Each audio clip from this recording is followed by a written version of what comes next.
Whoops.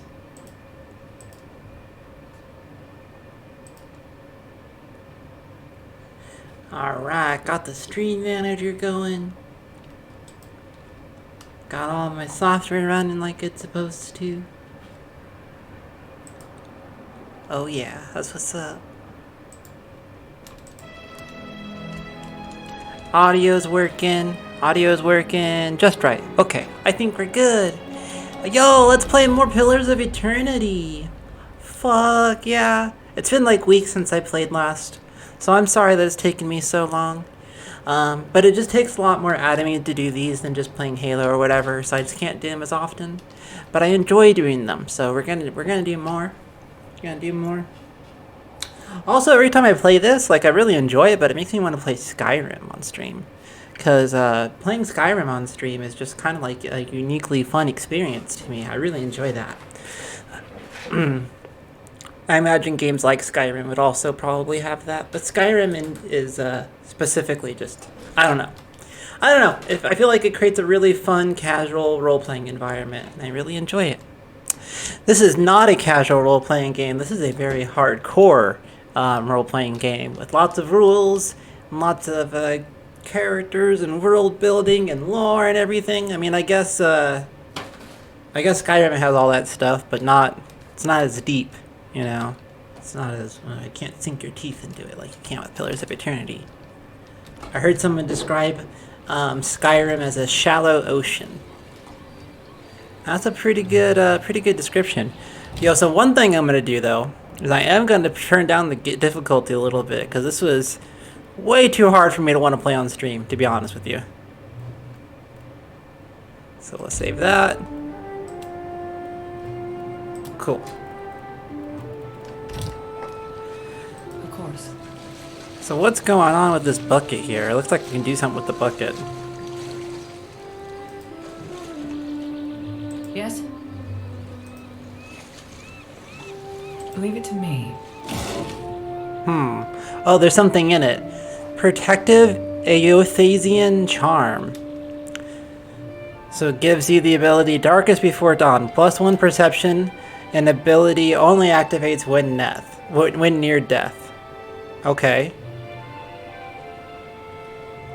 So when you're close to dying, your perception goes up by 1.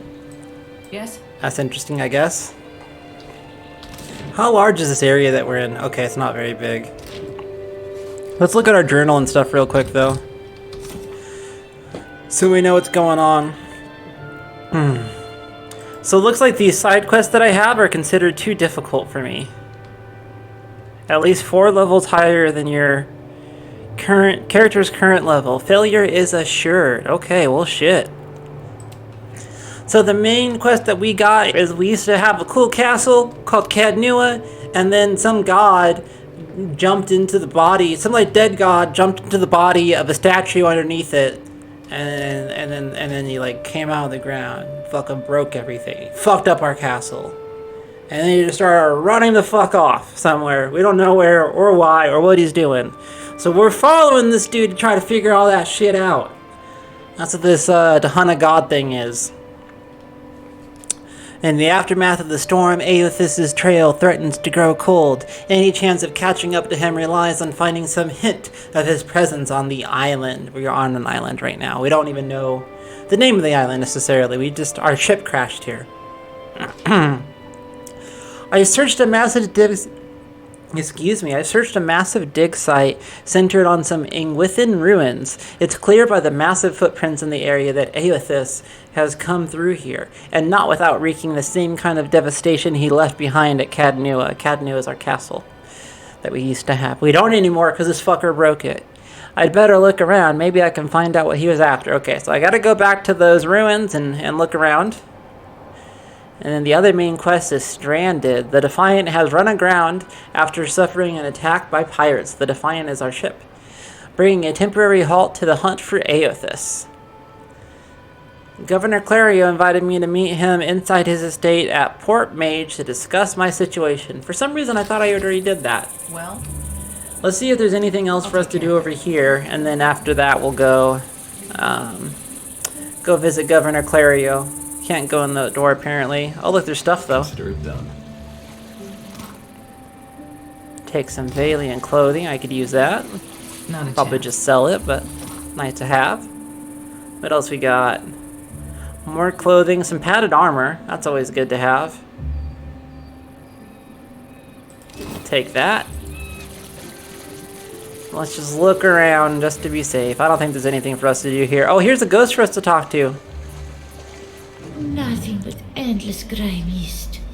This is not the afterlife I was promised. So our character can see like ghosts and shit, and her job, like in theory, is to like help guide these ghosts to their ultimate destination. But in reality, it turns out there's quite a lot of subjective choices to be made in that regard, and you're given a considerable and frankly concerning amount of leeway in how you handle these. So the ghost says, "Nothing but endless gray mist. This is not the afterlife I was promised." Turns out a lot about that they didn't tell you. You seem to know where you are going. The soul crosses ethereal arms over her chest. Watcher, you're talking to a lost soul, aren't you? I'll just shine them the light real quick. The lantern rattles as Zadi swings it overzealously between you, siphoning in the spirit's essence. Hey, I wanted to be mean to the ghost. Fucking Zadi. Whoa, what's all this? Not much cause to come out this way unless you're looking for trouble. Although you found it. Cool. The young elf's hand drops to the pistol in his belt, palming the grip. The faintest hint of a sneer plays about his lips as he watches you, unblinking. What are you doing Because here? This is my street. That doesn't change after a little rain. That storm speaker. She didn't concern herself much with this place, did she? He kicks at the water, splashing noisily. So Kosi means excuse me in Valian. Valian is the native language of the island that we're on. And a storm speaker, a special type of chanter found among the Huana. Storm speakers are especially attuned to the forces of weather. Storm speakers traditionally serve tribes settling on unexplored or especially remote islands, offering protection during the period of transition. Well, I could definitely use some help during this period of transition. Me and my gang, we keep the peace here, and the locals pay their dues. Nothing here now but what they left behind. Come now, did the watch commander send you? Are her guards cowering away in their own cells while you save the day? No, I just wanted to talk. Alright, doesn't look like there's anything else to do. Let's get out of here. Oh, Zadi wants to have a conversation though. Let's talk to Zadi real quick. How do we do that? There's a way to do this. Fuck. I don't remember how. Oh, you know what I do? I gotta select my main character. And then right click on Zadi. No, that's not it. Yeah. Oh, maybe I click that little Wait, icon. There we go. now. Almost feel like I can hear the soul when I jostle it around. Let's shake that fucker up! With every soul, my lantern's getting Shake and heavier bake and heavier in ghosts. my hand.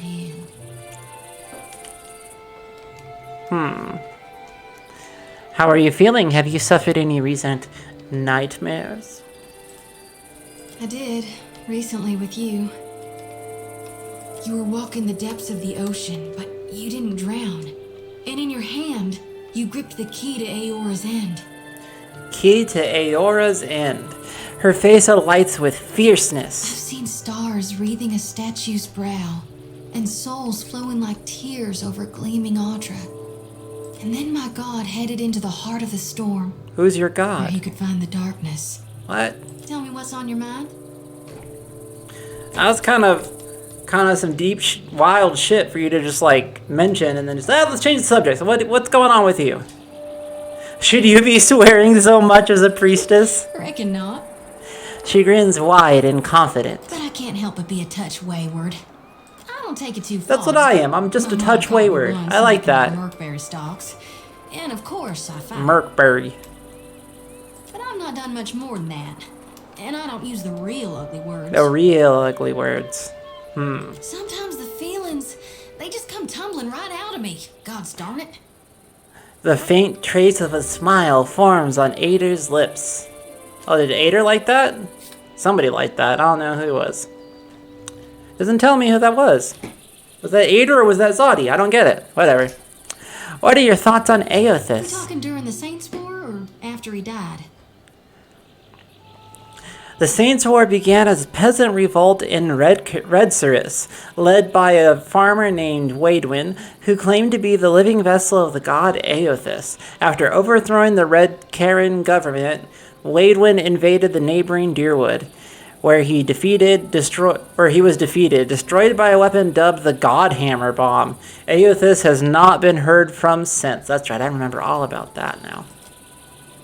Zodi taps a finger to her lips and hums thoughtfully. What's the difference? Before he died, he was still Aeothas as the majority of my brethren know him. Oh, I have a...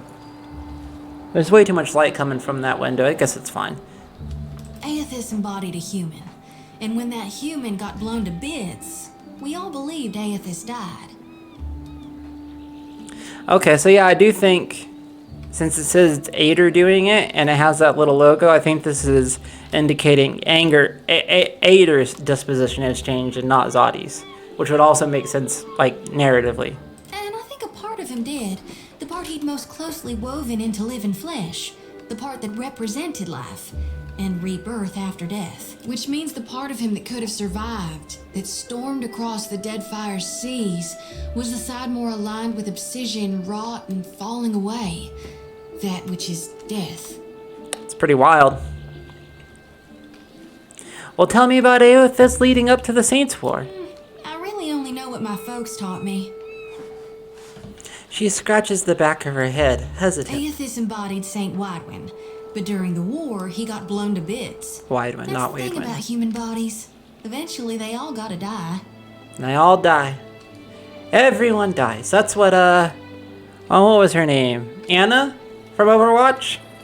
Farah's mom? She had, like, the tranquilizer rifle. That was my favorite voice line that I always gave her, and I used to just, like, spam it and irritate people. Everyone dies, everyone dies, everyone dies.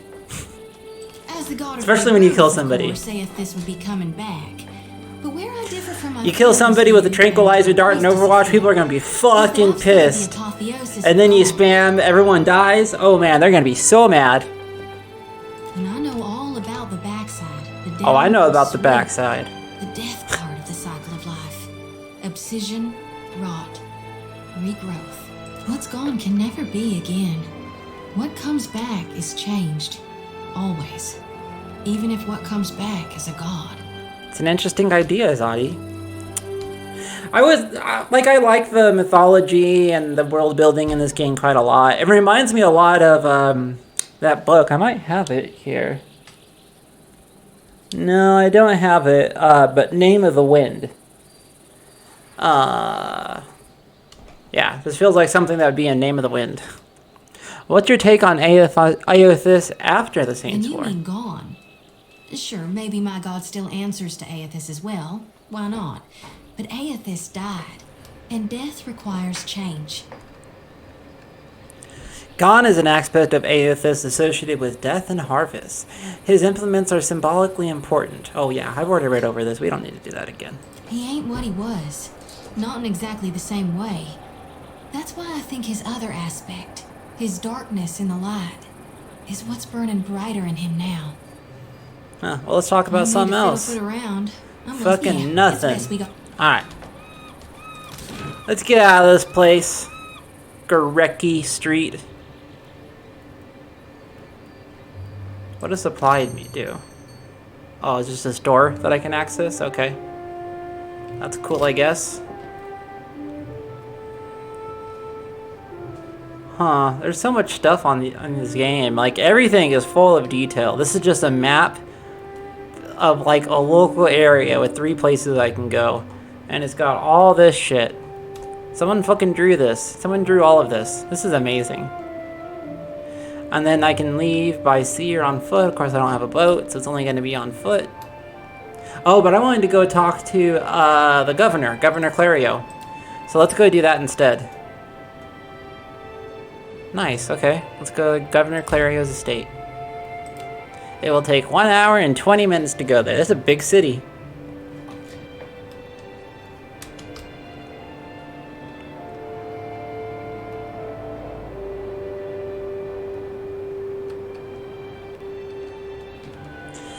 Alright, let's go find the governor. We've already had a conversation with them, so I don't know why we gotta talk to him again, but that's okay. That's Louisa. It's a guard. Here's the governor. What can I do for you? The dig site is a graveyard. Aeothas definitely came through here. I hoped.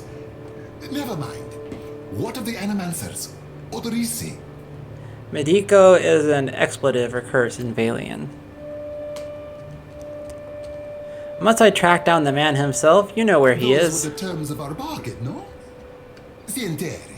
But if there is any chance the man lives, I require his safe return. Please. Sienteri means I'm sorry in Valian. Okay, well.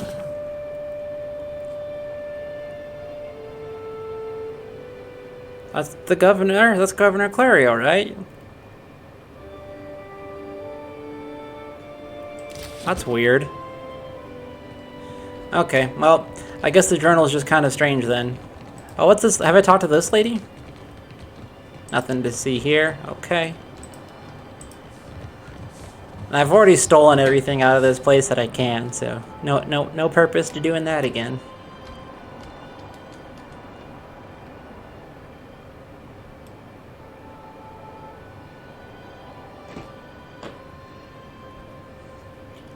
Gotta say, these loading screens are a little boring. Nothing to read or look at or anything, huh? That's too bad.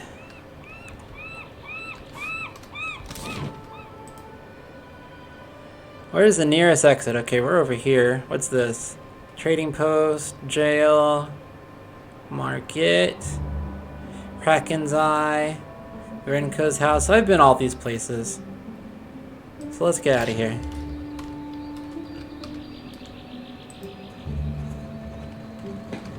I wish there was some sort of fast mode. Oh, there is!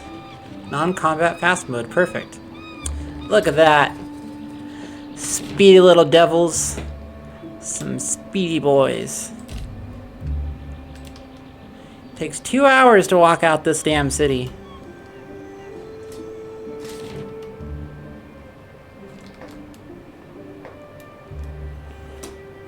So I guess we gotta go back to those Ingwethan ruins, right? That's what it sounds like to me.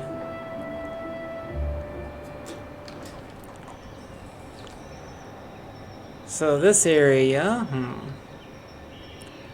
is it gonna tell me what the symbol means if I hover over it? Apparently not.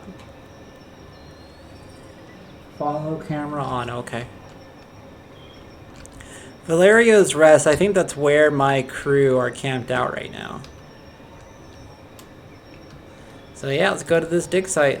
Let's go to these ruins.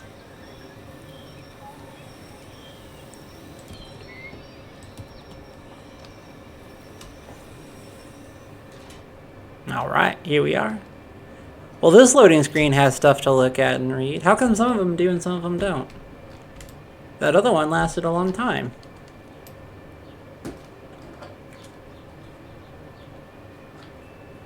Alright, here we are.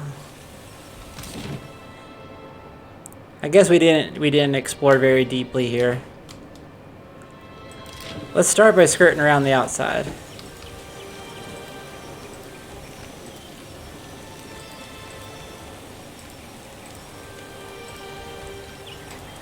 I don't really see anything here. Keep moving. Oh, there's something I can harvest here. River reed.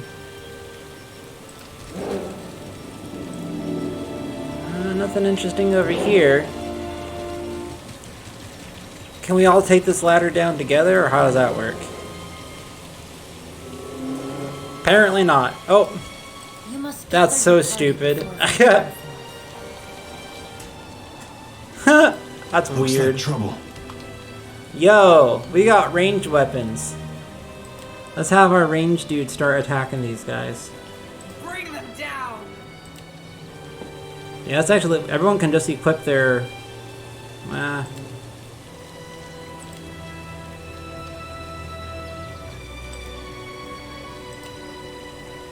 Okay, everybody that currently has a ranged weapon equipped is firing. And then I gotta get her over here to block these stairs. Along with this guy? No, this guy, Aider. And he needs to switch over to, yeah, there we go, his regular weapons. And come down here. Okay, let's go. Show them how it's done. Wait.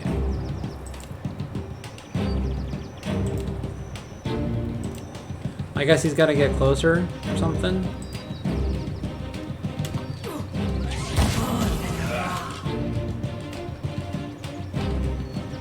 Who's over here? Aider's over here? Okay, yeah, get in there and fight Aider. No can do. This is my wizard. He doesn't have a lot of spells, so let's hold off on using those. I guess I'll just have, yeah, both these guys here. And my character also. I guess, yeah, just everyone should be fighting that guy, that boar, actually. Sorry, friend. I can't. Darkness flows. Oh shit, she's in trouble. Okay. I should have been paying more attention. Second wind is gonna be what we need. She got knocked out. Oh well. Yo, these guys do a lot of damage. Holy fuck. Let's have this dude use his second wind too. Dang. Get him, Aider. No prisoners!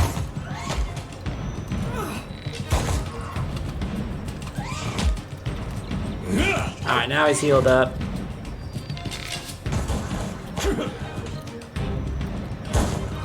They really do quite a lot of damage, wow. But they're not good at melee. Their ranged attacks are what does it. Huh. What do you need? Yeah, those guys are tough. What is all this? Weather journal page. Ooh, let's read that. Whatever Odarissi did to that last batch, it's working. We're seeing much higher concentrations of essence in the harvested Audra. Oh, interesting. I only wish he'd let the rest of us in on his methods. One of our Huana workers got the jolt of his life transporting one of the crates, and that's on top of the one that got blinded last week. All Odarissi has to say for himself is that they were careless. I'm the one paying these islanders' families out of my own pocket. At this rate, I'm going to be the one idiot who comes out of this whole enterprise with less money than I started. S. The mysterious S. Scroll of minor healing, that's good. Some ingredients, cool.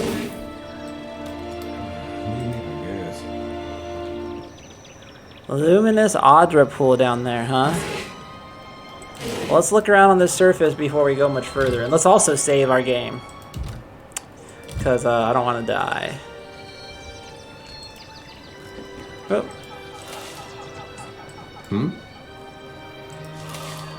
Oh, okay. I can get silver Luske from those, like, petrified bodies, apparently. Grab some ingredients from those dudes I killed. Oh, just random, you get just different stuff in them. That time I got copper. We got a torch, we got lockpicks. Ancient training hall, interesting. There's a note. Warning, extreme danger inside. By order of Odarissi, the training hall is off limits to exploration. Oh, well I guess we can't explore in there, guys. It's off limits.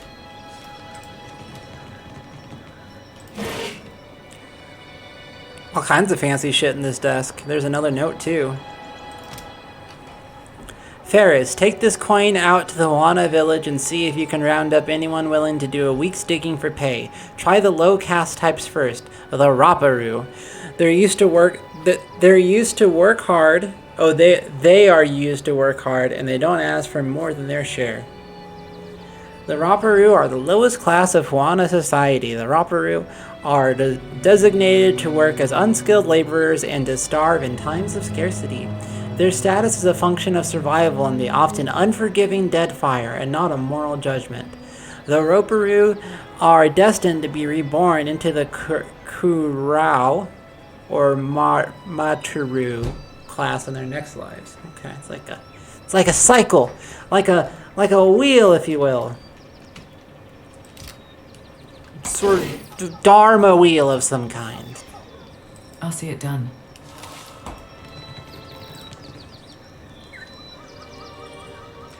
That's the foreman's quarters. Okay, what's up here? More petrified bodies.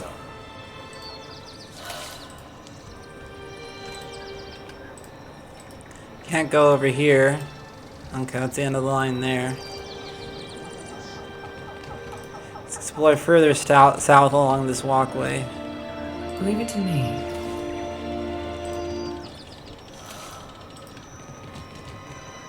Oh, there's some stuff in that crate. Ooh, rice. Love me some rice. Oh, more of those guys.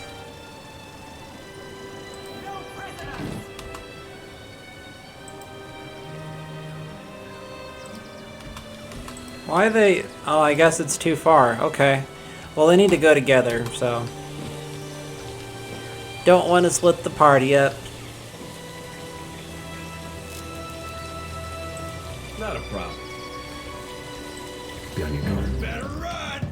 I only see one. Young Panther. Okay, let's attack. But I thought I saw some more of those flying things around here. If that's the case, we gotta be careful.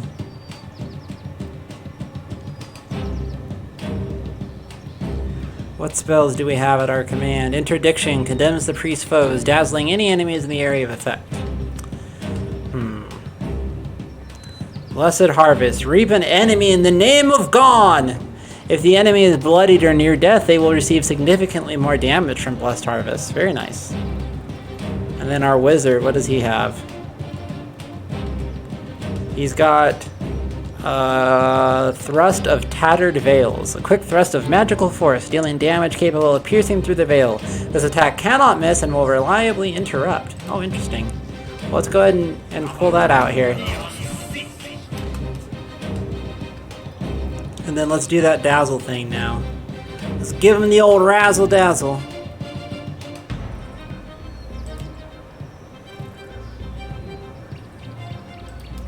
Cool. Pull that off.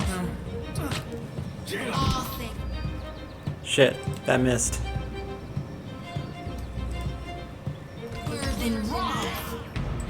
And actually, she needs to heal up. Does she have her second wind? She still does. Okay.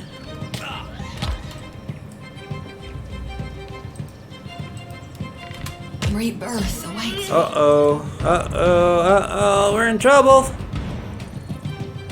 Holy Radiance creates a field of holy energy around the priest, dealing burn damage and applying shaken to any vessels in the vicinity while regenerating a modest amount of health for allies. But does that heal her? That's what I'm wondering. Guess there's only one way to find out. It did.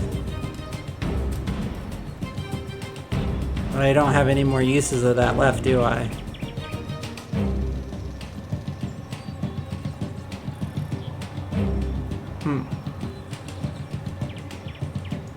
Oh, you can use Empower to refill half of your expended resources, or empower a spell or ability to grant larger power level boosts. That's right, that's right.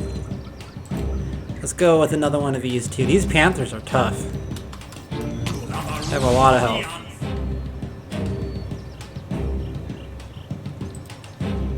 And we have the Raging Barbarian. Ooh, grr, very angry.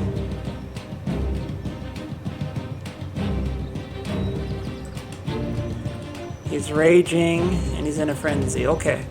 I think we're good. Rebirth awaits me. Okay, we took out one panther. Very good. This guy's about to drop, so that's not good. Well, if we can get the panther taken care of, we can engage these guys, the worms, in melee. And once we engage them in melee, they're not very tough. So let's just see what we can do here. Aw, man.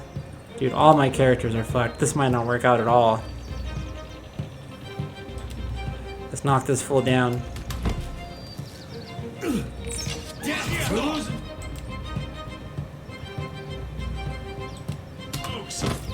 Oh, no, don't use that. You need to be fighting.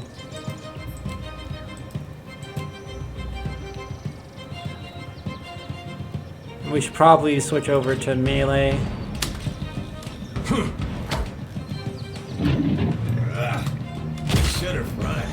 Oh shit, I should have had him on melee this whole time.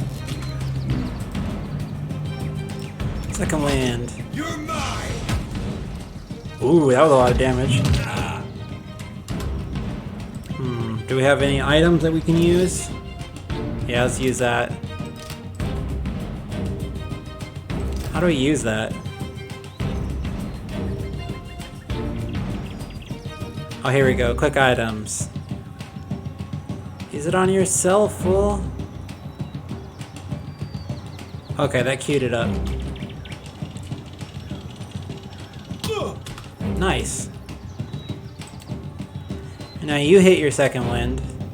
I don't know where the fuck you think you're going. You're killing this panther. Death to our enemy. Perfect. Okay. We might survive this yet. Here, he needs to drink another potion if we have one. Oh, he never used his potion, did he?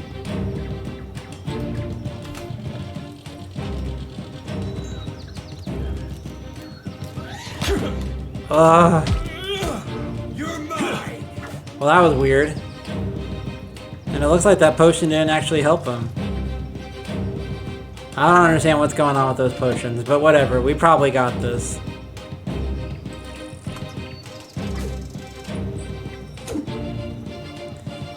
As soon as, yeah, right when I say that, my dudes start missing. There we go. Take that, worms. Hey, we had some good times. Are you really gonna do this right now? Looks like he is.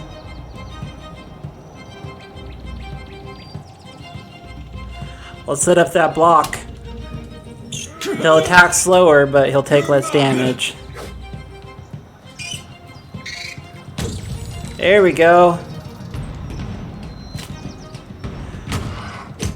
Let's see if Adir can make it out of this one.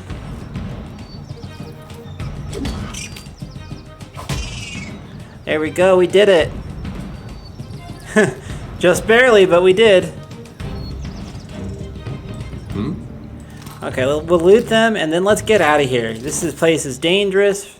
We're in trouble. We're almost dead, to be honest. We need to be getting the fuck out of here. Let's go to camp and rest.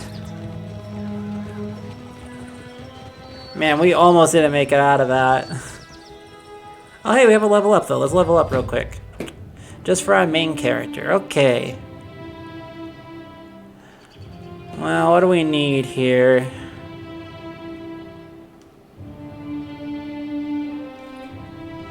Arcana could be cool.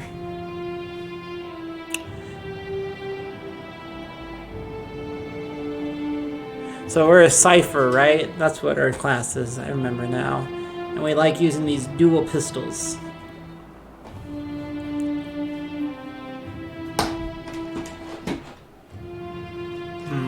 It's a tough choice.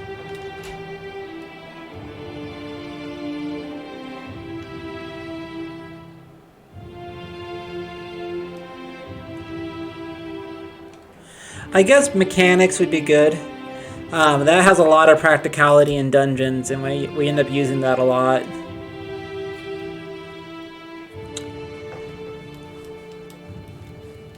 And we're a good liar, we're good at bluff. I feel like if we're good at bluff, we should also be good at diplomacy. What's the difference?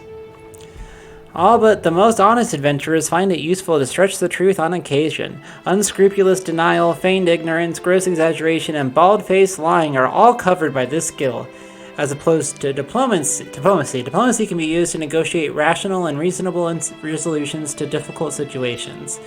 It stresses patience, respect, sensitivity, and may therefore be despised by the rough edges of Varan societies. Yeah, this doesn't seem like that matches our abyssal horror that we've been playing as. History would be good. Measure of folklore has been woven into many stories. Okay, cool. I like that idea. Oh, intimidation might be more helpful. Insight. Conversations can be difficult to navigate. People may be evasive, lying, frightened, or preoccupied with other matters. Insight is used to empathize with somebody and understand their underlying emotions and motivations. Very nice. What about intimidate? Oh, okay. Through physical imposition, raw intensity, and overt threats, intimidate allows a character to leave onlookers shaken and cowed. Though not everyone responds well to intimidation, it can be used as an effective tool of persuasion. I agree. I think we need to increase our intimidation skills. Ooh, we get some more, looks like we get some more spells. Spells are what we get. Does it cost, you unlock, so choose 2 abilities, okay. So they each are just going to cost 1 ability point, it looks like. Phantom foes invade the minds of targets in the area of effect, causing them to believe they are surrounded by phantom foes, leaving them flanked for the duration. That's pretty cool. Mind blades. Co-ops the target's essence, gathering a slashing blade of force that attacks them before leaping to additional targets. That sounds pretty good. We don't have a lot of great AoE right now. I'm almost definitely going to go with that. Causes the target to relive psychic trauma of an injury moments after receiving it, experiencing the damage all over again. Oh, that's pretty cool. Psycho-Vampiric Shield. That is quite the name. The Cypher uses the target's strength of mind against it, stealing a portion of its resolve in order to gain the Steadfast inspiration. Bounces psychic energy harmlessly off an allied target and onto the closest nearby enemy, causing pierce damage and violently pushing them backwards. Interesting. Overwhelms the target. What is this? Oh, mental binding. Overwhelms the target's mental ability to communicate with its own body, paralyzing it and causing its soul to emit a shockwave that can leave nearby enemies immobilized. Well, that's like cooler. I would rather have that, even though... What was it? Even though Mind Blades sound pretty cool. I feel like mental binding is more in line with my character. You guys will have to excuse me, there's a lot of pollen in the air right now. Okay. Yeah, let's go with the... Fuck, it's a hard choice. They're both so good. This immobilizes enemies, that'd be very useful. So with this, I need more cost 20 focus. Yeah, all these are gonna cost 20 focus. Let's go with Mind Blades. Mind Blades. We're doing Mind Blades. And we'll get a level 1 because these cost, you know, obviously half the focus. We already have some stuff here, right? Guess not. I guess it's only showing stuff we don't already have. Oh, I feel like I have 10 US Grasp, though. Yeah, okay, I have 10 US Grasp and I have Eye Strike. What's this? Biting Whip. So I have Soul Whip, so this is an upgrade for Soul Whip. Let's see here. So regular Soul Whip causes the Cypher's weapons to generate a field of parasitic energy that lashes out at the target, increasing damage inflicted and generating focus for the Cypher. Soul Whip provides less bonus damage and generates less focus if the Cypher's target is not vulnerable to sneak attack. Interesting. So, what is this? Beguiler, Biting Whip. Oh, Draining Whip or Biting Whip? That's the question. So, Biting Whip. The Cypher Soul Whip bites deeper, granting a greater bonus to damage, whereas Draining Whip enhances the draining power of the Cypher Soul Whip, generating focus more quickly. Oh, that sounds very useful, actually. Let's go with that. Increasing focus generation will help us quite a lot.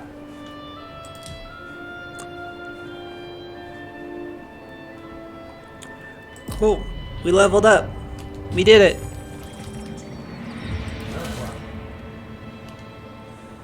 Alright, yeah, let's go back to camp and rest.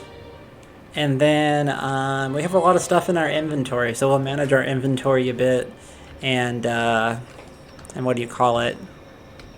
And sell stuff probably. Depends on how much stuff we have in our inventory. I'll have to look. I love being able to see the footprints on the map. That's so cool. 'Cause he's big.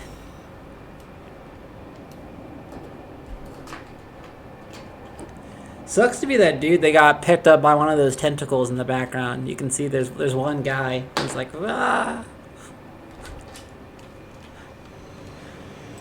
Alright, so here's our camp.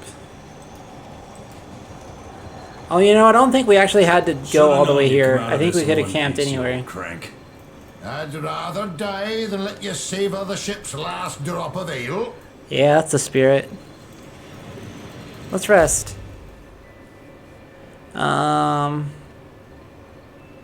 Drag food here to remove injuries and receive bonuses. Okay, cool. So Zadi's not looking too good. You probably need some fresh fruit. Plus 25% healing received. Very good. You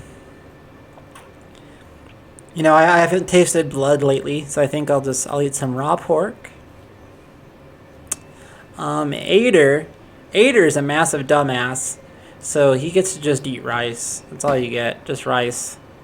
This guy looks like he likes spicy stuff, so eat some spicy kelp, some fire kelp. And he's like an elf or something, so they probably like drink tea, right? It's probably what they're into. Yeah, that's probably it. Cool, let's rest. I have no idea what I'm doing. And I don't need to. I play games how I want. Yay, everybody's healed up!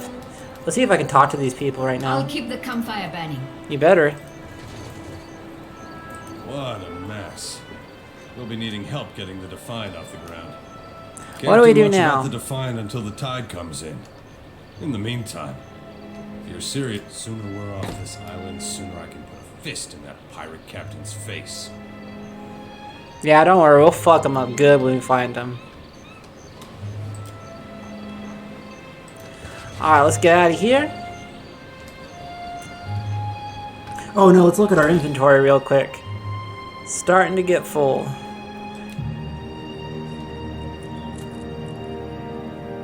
Yeah, and we're going into like a dungeon and shit, so we want to make sure that we have room in our inventory.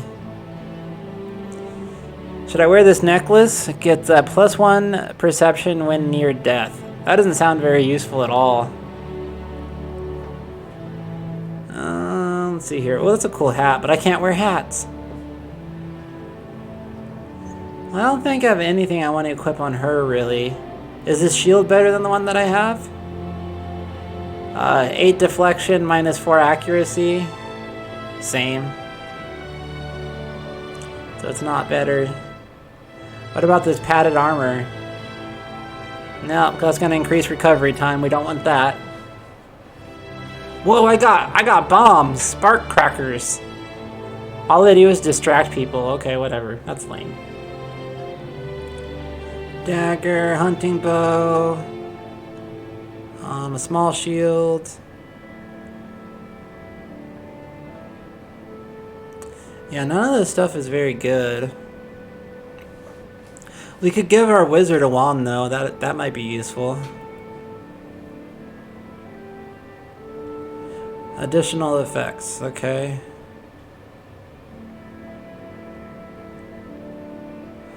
So this would do a lot less damage. Less recovery time though, which would be helpful. But he's actually more accurate with the bow than he would be with the wand. So, guess we don't need to do that. Is padded armor better for him? Probably not. Yeah, we don't want it. We don't want him moving slower.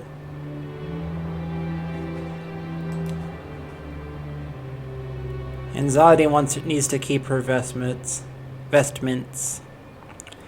So 9 armor is what he's got right now.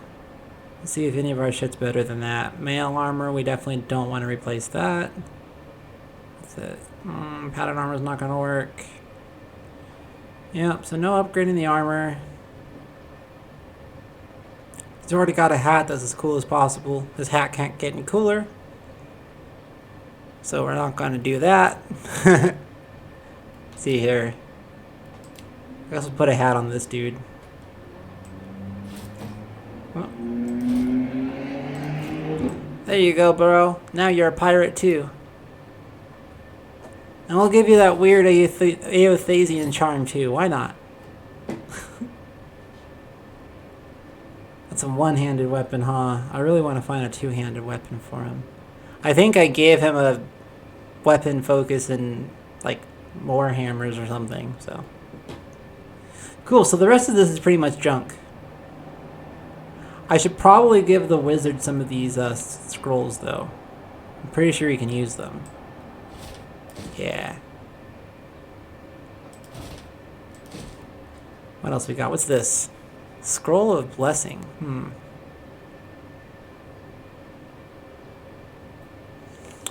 We aren't gonna need that. Insightful? Yeah. Yeah, who needs insight? What's this? Oh, one-handed sword. Yeah, I really think the rest of this is junk. Huh. What's this? Thief's Putty. Oh, okay. That's cool. It helps with mechanics. Yep. Okay, cool. So let's go manage our inventory. Let's go sell some stuff. Make room in the old inventory.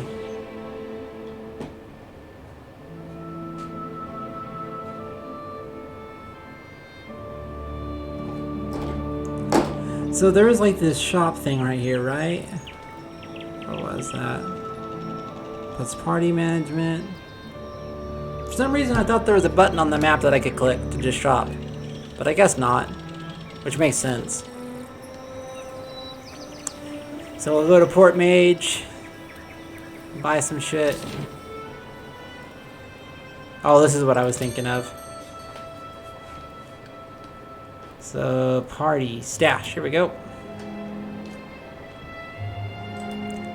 Can really just sell most of this shit. I really don't need most of it. I'll keep that though, that might be useful.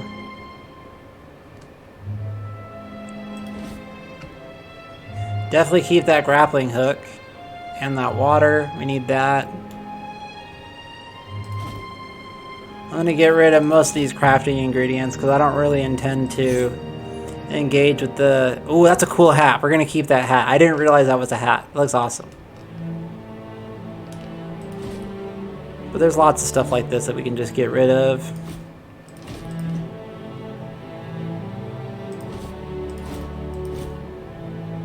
Oh, we want that. I'm gonna keep that. Stuff like that increases our party's morale, apparently. And I don't know what effect morale has on the game quite yet, but I'm sure it has some effect.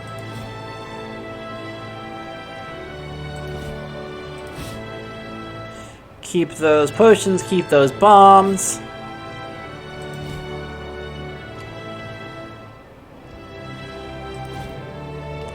Mother of Pearl. Tar loaf. Nothing like a good tar loaf. Veloon. Ooh, rice wine.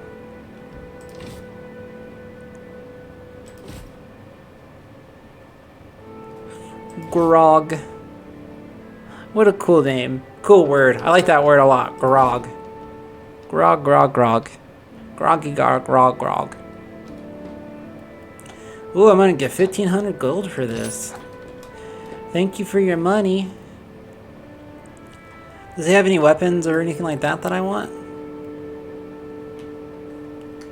Nope, doesn't look like it. Yeah, nothing fancy, nothing fancy. What about armor? Nothing fancy. Most of this stuff is stuff I sold him.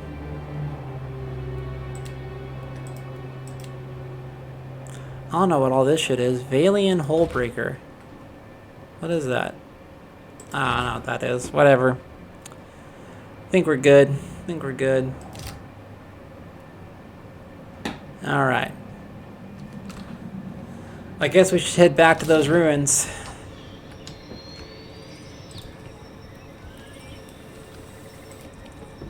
Let's dive deep into these ruins, see what's going on down there. Hey, Bell Kitty girl, come here. Come here. Come here. Bell. What are you doing now? Say hi to everybody. Say hi, Bell. Aw, little girl. Oh, Bell. Love my kitty. Girl, just hear me out. Aw. Cool, yeah, I have a kitty in my lap. Alright, I guess we should probably go down here. The question is, where are we going to start? We're going to go to this training hall they told us not to go into? That's kind of where I want to start off.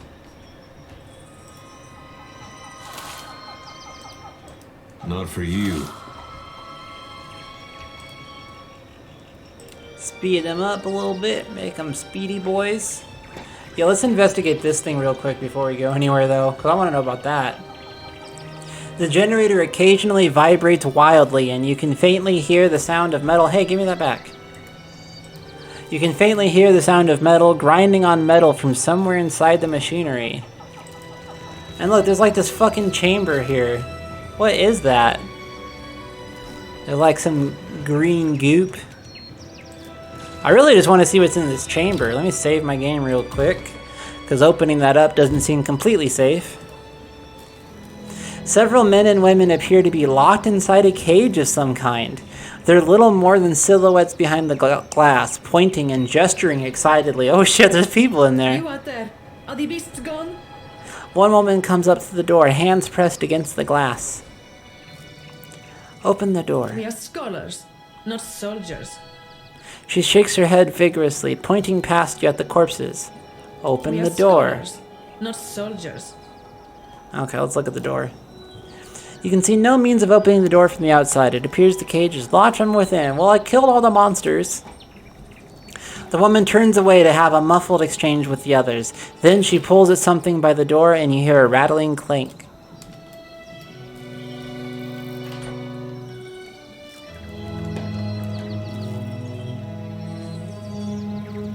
A lot of people. We are saved. Perfetto.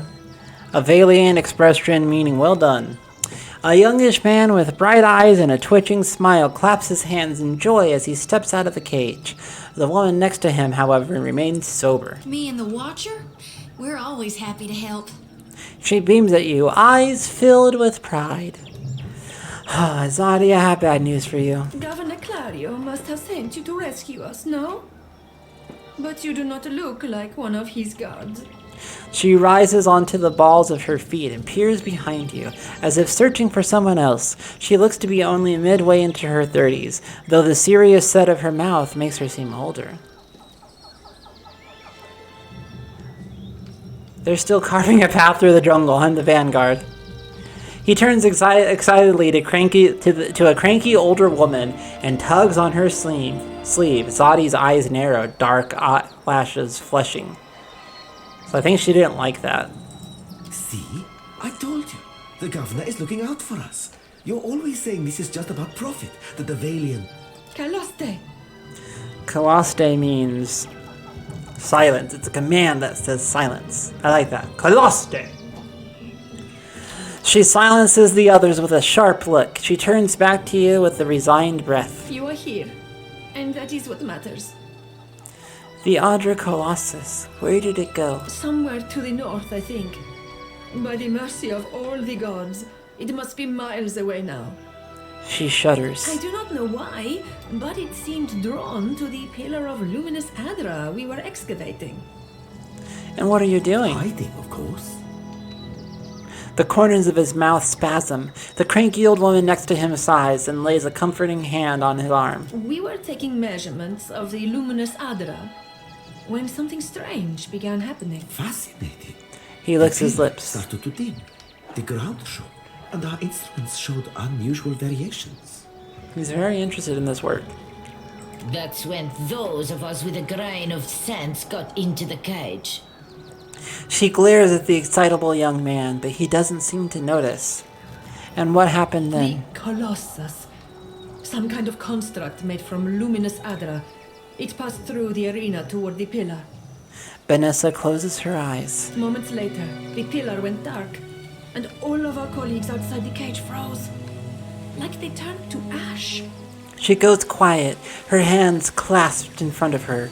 The young man leans forward, his eyes wide with a perverse kind of excitement. That is when the panthers and worms showed up. Started going through the tents. It was awful, but Engford... Those panthers and worms always going through tents. Vanessa shoots him a furious look and he falls silent again. A confused and slightly injured expression crinkles his face. Some of our people are still missing in the ruins, including Odarissi, our lead researcher. It is possible he managed to hide.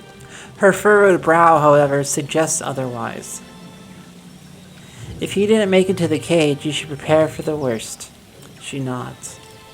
Most of the ruins are that way, through the door next to the ramp. She points to a dark entrance in the eastern wall of the arena. If you are going below, you should take Engford with you. She turns and motions someone to the front of the group. Hey, he looks just like... Ader cuts himself off for reasons not yet apparent. His jaw hangs slack. A sharp-featured elf comes to the fore. As he meets your eyes, he gives you a knowing nod. He's earned a few new scars, but you recognize Aeloth Corficer. Good old Aeloth! He taps a finger to his lips, a sly smile working its way across them. Engford knows a great many spells. At first, he even cast fire to chase away the panthers. Engford. Until the flames nearly caught one of the tents. Yeah, I'm not going to say We anything. then decided it would be better to preserve our remaining supplies, in case we ever got out. And when the supplies ran out? She scratches the bridge of her nose, looking concerned. The others look away to avoid further I speculation. do not expect the ruins will be any safer.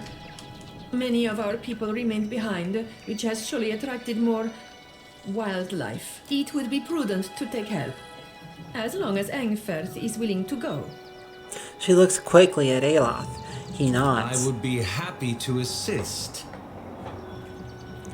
I'm so happy that my homie Aeloth is back. I'm just excited to see him.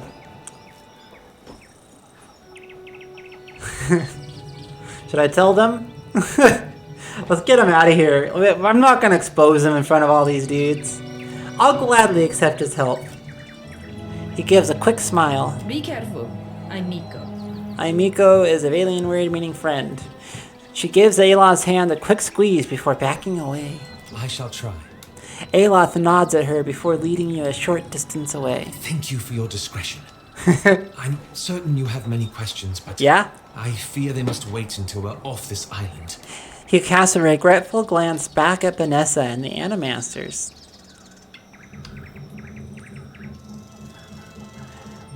We'll talk Indeed. later. Yay! Ooh, so I already have a regular wizard. Maybe I should multi-class somebody.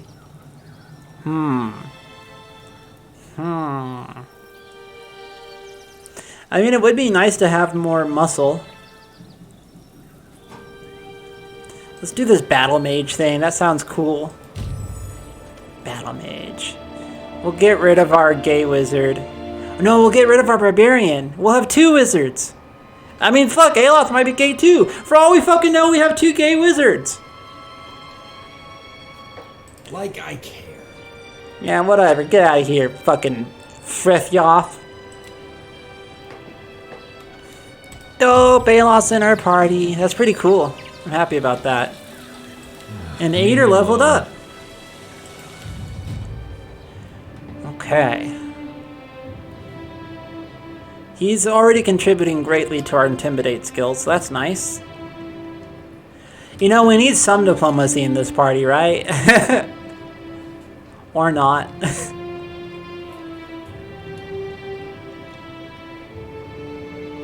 Okay. Let's figure this out first. Athletics is good, and he's definitely an athletic-focused character. We don't have much mechanics, man. A lot of these, I'm the only member of the party that has these. Could definitely use some assistance. Okay. I guess we'll give him some mechanic skills. But back here, I mean, he's a tough dude. It's always nice for him to contribute to the intimidation.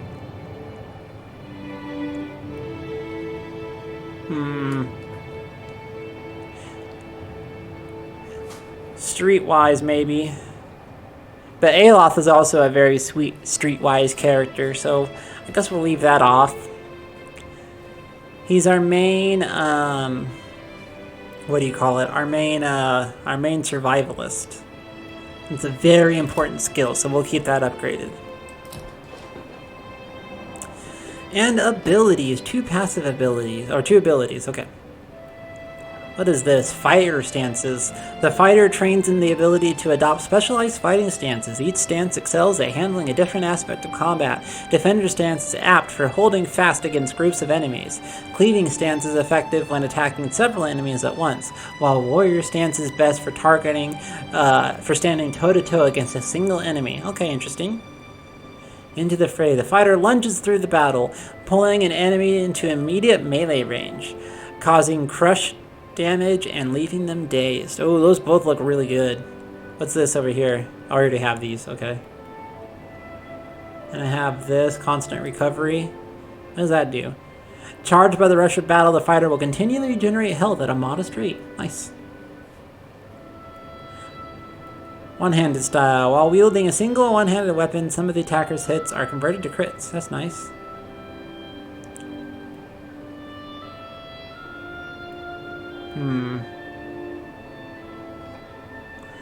Weapon and shield style. Equipped shields' deflection bonuses are increased and grant an equal bonus to the character's reflexes. Oh, that's very strong. Oh, wow.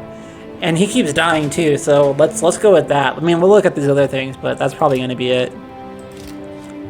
2 weapon style and 2-handed style. Yep. Yep. So it's going to be that weapon and shield style. Oh, and I get one more ability. Okay, cool. What are these? Monastic unarmed training. We don't need that. Fast runner, don't need that. Arms bearer, gain an additional weapon set. Also, we don't really need that at all either. So it's going to be whether or not we want into the fray or if we want those fighting stances, which both sound pretty useful. But we can, well, it's going to be a while before we can get these, I guess. What's this stuff? Lower their guard. The enemy's armor rating is significantly reduced for the next attack they receive. That's good. Allows the fighter to pull allies to safety if they choose. Doing so will not harm the ally. Ooh, well, that's kind of interesting. That's really interesting. Still going to be a couple levels before I get it, though. So the question is, what sounds more useful? Being able to pull one enemy and daze them, or having access to all 3 of these fighting stances? And I don't know. I don't know what's better. We'll go with fighter stances, though, because that seems pretty important. Alright, we got level 3 fighter aider. I still want to know why they have this cage. We're just not even going to address that? Like, this is some weird shit you got going on here. I would really like to know. So I can go down to the bottom story, I can go to the top story, I can go to this training area they say that I shouldn't go in. And then there's also some sort of like hole right here that leads to a pool. Well, since they say I can't go into the training area, I want to go into the training area. That's how Arya do.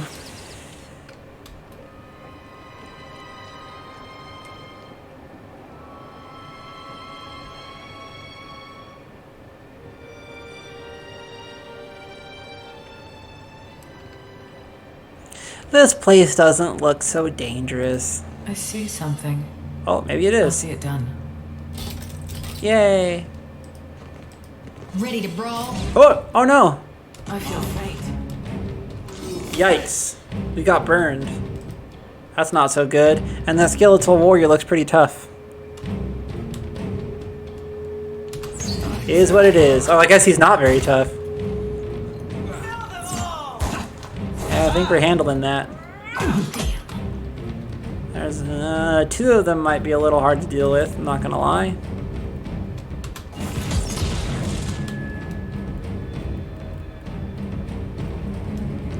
Let's use that interdiction.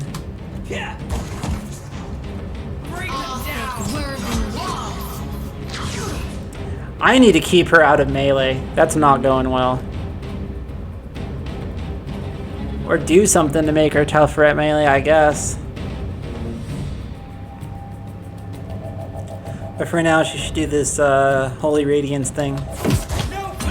Because that will heal her, and it will heal others, in addition to doing 2 damage to the enemies. Oh, they knocked her out.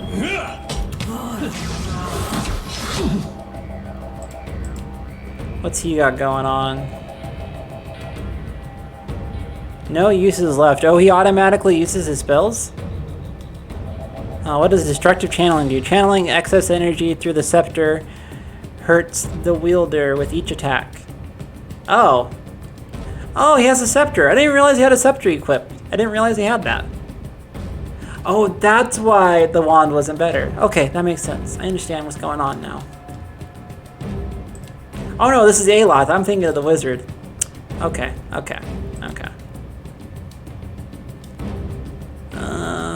These guys are kind of tough. Let's use another one of those thrust things.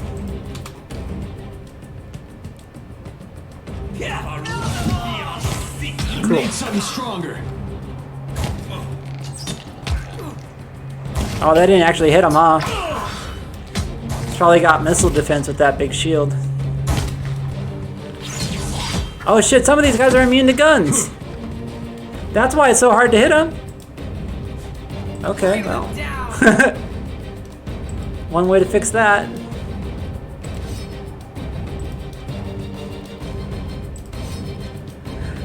Fix bayonets. Let's go. Our number is diminishing. Oh no. They knocked the Watcher out, my main character. I guess because I had to scoot around them to get to melee range and they got attacks of opportunity. Well, I thought I was helping. Oh? Here, you. Attack this guy. There we go. Is he down? No, he's still up. There we go. Take out this last skeletal warrior. Uh-oh, uh-oh, uh-oh! We're losing more dudes! He doesn't have second wind either. Do you have any healing? Nope. Alright. We should be fine. We can't afford another loss. We might need to go rest again, though. Yeah, dude! We are gonna need to go rest again. Aeloth needs to fuck this guy up. Knock him down. Ugh. Missed. Cool. Well, he's got that cleaving stance. We don't want that. We want the warrior stance, right? In this stance, the fighter gains increased accuracy and deflection. That's exactly right.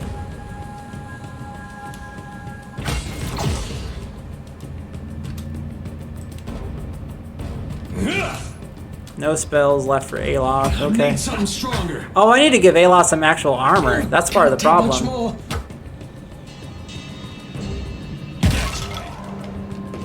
Okay, cool, we got him. We did it! Aye? Yes? Leave it to me. Let's disarm these traps. Indeed. And let's get out of this place and go heal up. And we might be good to keep going a little bit, actually. Yeah. I mean, it's not a great situation. Yeah, let's go back in there. We'll be okay. We'll save our game real quick, though. Alright. Be careful not to walk too far at once, because there's lots of traps here. I'll see it. Ooh, we got a breastplate. But Aeoth could use that, but I don't want him to be too slow. Don't really have much choice, though. That's all we got right now. Well, let's compare it, though. Yeah, just shitty light armor. Plus 15% area effect. That's pretty cool. We'll definitely keep that, but for right now we need him to be tougher. That's what it looks like in plate armor. That's pretty cool, not gonna lie. What's this thing? Theos' Headdress. That sounds familiar. Is that a thing from the first game? Plus 5 accuracy and plus 5% damage to flank targets. Grants Mantle of Authority and plus 1 intellect. Okay, cool. Let's put it on him and see what it looks like. Oh shit, that looks pretty badass on him. Okay, that works. And then would this plate armor be better? Breastplate? It would not. So leave him with what we got equipped for him. Oh, I wanted to see how this hat looks on him though. See how this hat looks on Aeoth. Yo, Aeoth, that's dope as fuck. Not gonna lie. What happens if I give him this? This looks like something he might wear, to be honest. That's pretty sick. That's pretty awesome. Wow. What does this do? Plus 5 accuracy and plus 5% damage to flank targets. I mean, that's not even that important, but it looks cool on him, so we're just gonna keep that. What's this hood do? Not much. Aeoth. Okay, Aeoth, though, don't wear that, bro. Don't wear that. That's not your style. Now it is Aedir style. Aedir would probably like this. Shit, look at that, Aedir. You look dapper as hell. Oh wait, and that's a captain's hat. So does that mean if we give this to Aeoth, is he the captain of the boat now? And he has an eye patch. Wait, oh, the eye patch comes with the hat. Oh, okay. Aeoth, you look so good with an eye patch, bro. Oh my god, you're such like a dashing pirate. Fuck, I'm so glad Aeoth's back. Are we good here? I think we are. Okay. For me? Also, let me make sure everyone has their good weapon sets equipped, because she's got her sword out. We don't want that. Hey. He's got his sword. Yeah, sword and board. Yo, switch to your, like, let's see, shield engagement plus 1 enemy. Oh, it's like a shield. Interesting. Plus 2 to all restoration power levels.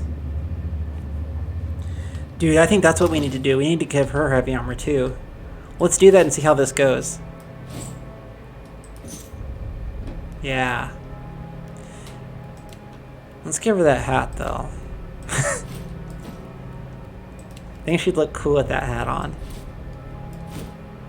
Arr! I be a priest of Aeothas. Arr!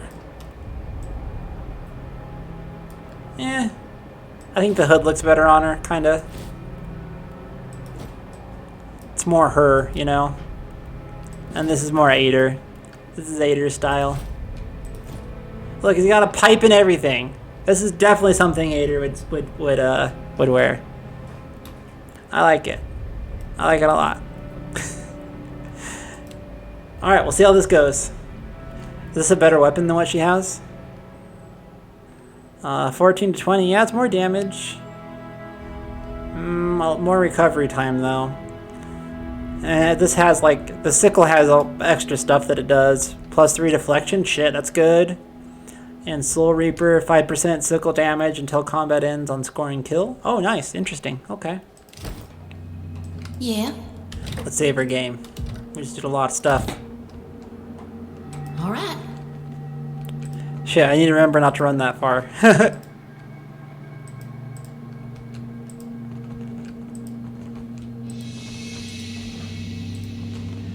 Maybe I should scout ahead. Who has the highest sneaking skill?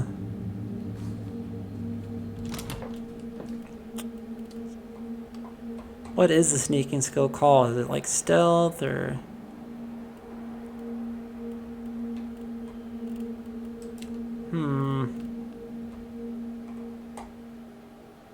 Yeah, how do I see how good they are at sneaking? Or is this like a party skill, like most of the skills in this game? I don't know. Yeah?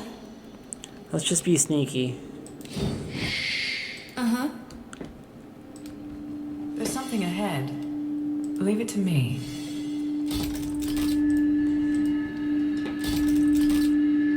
Oh look, there's something here.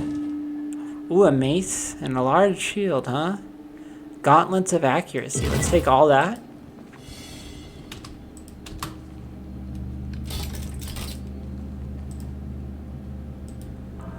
The statue bears elaborate detail from the buckles of the warrior's greaves to his curly locks. Cool little statue. Within dig site. Oh, so that's all that was going on in the training hall? Is like there's some traps laying around? Don't go in there. I got this. And some skeletons. To be fair, those skeletons did almost kill us. Gotta admit, we don't need to sneak anymore. So that's where the training hall took us. That's also, I don't know what that is. Foreman's quarters or sub-level. There's also this Audra pool, luminous Audra pool. So let's go check that out. That sounds very interesting. Sounds like it's worth a peek. 7:30. Ooh. Brine Imp. So just rushing into combat tends to get me in a lot of trouble in this game. So let's put this guy here. We'll put Zodi here. And then we'll just wait for a sec. Okay, there we go.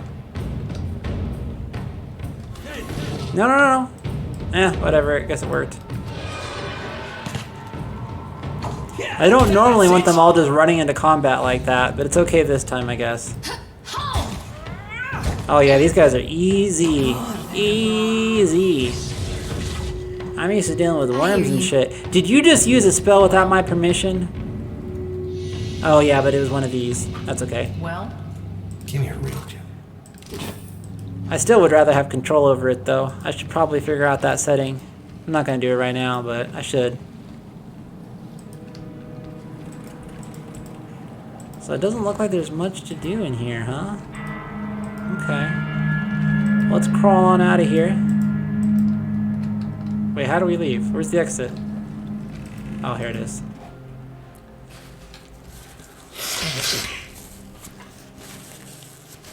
Okay, so that just leaves the sub-level, and I guess that's it, right? That's the only entrance we haven't gone through yet. Let's grab these. Alright. To the sub-level! Oh, and the foreman's quarters. We also didn't go there. Actually, we should probably get out of here and go to the foreman's quarters first, because that's probably a smaller area to explore. And I'll probably forget if I go through the whole main dungeon without doing that.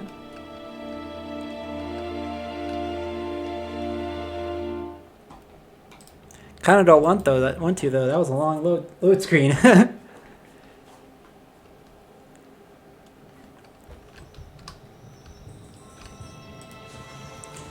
Go up here. Oh, here's another statue for us. Oh, that's money. Those guys are money. They're made of money now. Cool. Alright, let's see here. In these foreman's quarters, what's going on? Tread cautiously. Whoop. There's a bad guy. There's a beetle. Taste this. Kill the beetle! More beetles! Secret hidden beetles.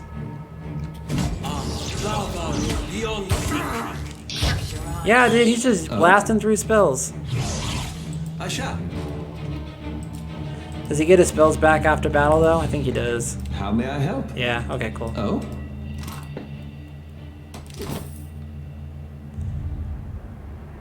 Oh, I like how she, like, captures their soul after battle. That's cool. I didn't notice that she does that.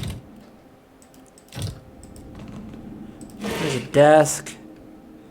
Champion's medallion, huh? This small Adra disc was apparently to be worn as a medallion. One side of the disc depicts a figure with its arms raised triumphantly above its head, a blade in one hand and a shield in the other. The other side of the disc has been worn smooth with time and is unreadable. Okay. Note to foreman and aquamarine. Let's take a look at this note. One of the workers dug up this old Adra medallion in the sub-level yesterday. I doubt Odarissi would be interested in it, and besides, it looks like it's worth something. Might be nice to surprise the crew with a bonus. Cool. Anything else? Oh, here's a chest. It's finished. Got some money and some potions. He probably doesn't have any potions equipped, does he? Nope, he does. Okay. Oh, indeed. Okay, well that was worth exploring. Glad we did that. Not much, but worth it.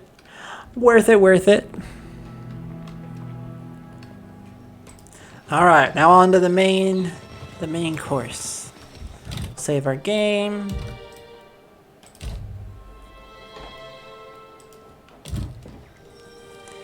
Hop on into that arena sub-level. See what's going down.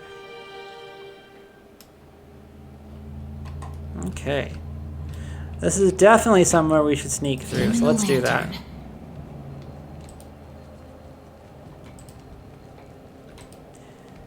Dimming the old lantern. Poor fools. They were unprepared for this. It's me. Well, that's okay, because now they're made of money, and we like money in this party.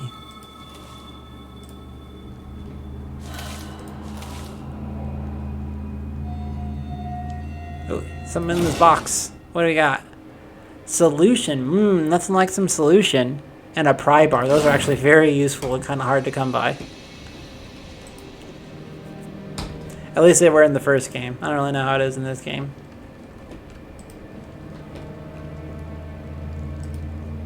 I see a soul in the darkness. Yeah, I see it too. Oh, you sound kind of excited about that. Zadi got a level up. She's the only alchemist we got. We got plenty of arcana going on.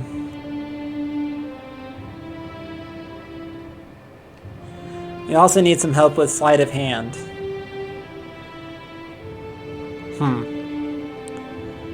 Well, we don't have any sleight of hand, so we'll give that to her. And then maybe diplomacy. She's the diplomatic type after all. She's already got a 3 in religion, so we don't need to increase that. Metaphysics might be a good idea. But we have plenty of metaphysics going on right now. So yeah, diplomacy it is. Spells, spells, spells, spells. We have 2 abilities unlocked. Okay. We already have that. Cool. Withdraw. Prayer for the Body. Grants target ally the fit inspiration for an extended duration. What does fit do? Can't click it? It's not gonna tell me? Okay. Guess it makes you stronger. I don't know. What is this thing? Oh, I don't want to click that. But what is it? Repulsing Seal. Places a magical seal on the floor that sends enemies sprawling on contact, causing them to become prone. That's very good. Holy Meditation. The priest clears their mind, spreading that clarity to nearby allies, thereby granting them the Resolute inspiration. But, like, I don't know what Resolute is. Whatever. It's probably good. Spiritual weapon. Call forth a divine weapon specific to your deity and empowered by your faith. Iconic projection. Creates slow-moving energetic projection of the priest's faith. Returning health to allies and inflicting freeze damage to all enemies. That sounds really good. Pillar of Faith. Calls down a pillar of divine judgment, inflicting crush damage to the target and knocking them and enemies in the area of effect prone. I used to use that spell a lot in the first game. But this looks really good. Iconic projection. Let's get that. Let's also get a level 1 spell. Halt sounds really good. Command a single enemy to halt, causing them to temporarily cease all movement. Insightful Inspiration. Barbs of Condemnation. Punishes a target for their sins, dealing pierce damage and decreasing their deflection, fortitude, reflex, and will. That sounds really cool, and it kind of goes with our party. Create a zone of divine favor around the caster, granting the strong inspiration to allies in the area of effect. She's often at the front lines, though. That's probably really useful and more in line with her character. Suppress affliction. It's like a status cure. Restore, we already have. Okay. Yeah, let's get this holy power thing. That sounds really good. Sounds really useful. Okay. So there's bad guys here. Oh, that spirit is also a bad guy. That wisp probably doesn't want to talk to us. We'll just sneak on past. Here's some, what is that? Oh, more brine imps. Let's see how close we can get to him.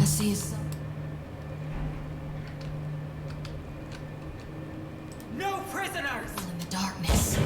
Boom. Ready for the reap. Oop, everybody stop sneaking.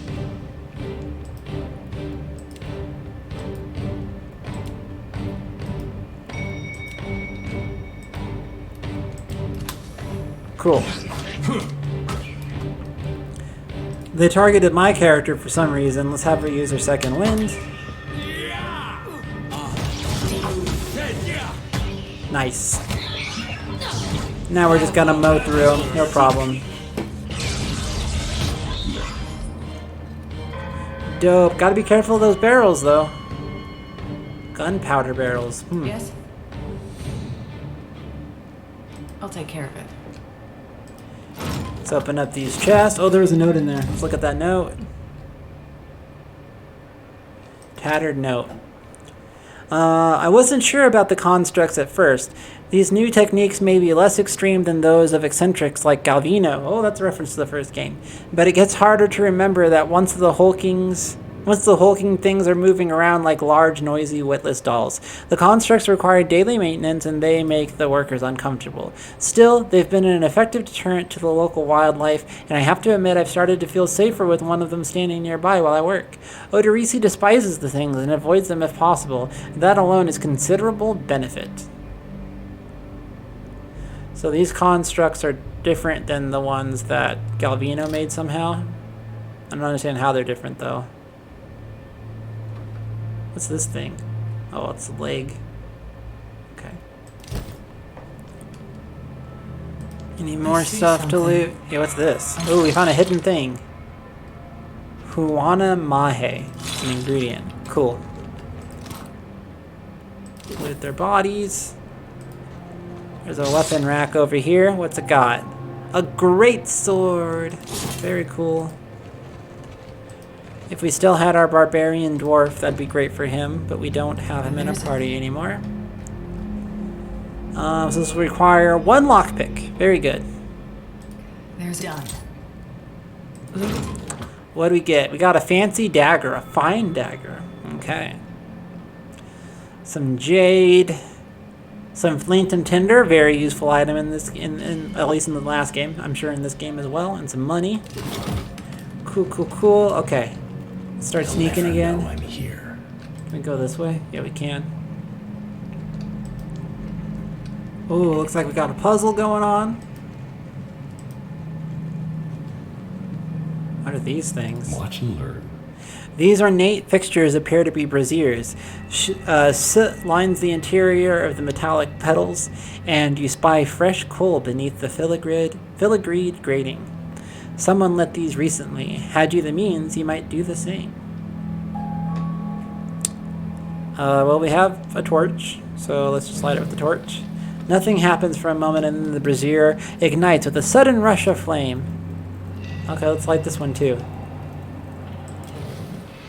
Yay! You've scarcely touched the flame to the brazier's surface when it catches with a hollow roar. The flame jets downward, moving into a narrow channel connecting both braziers. Oh.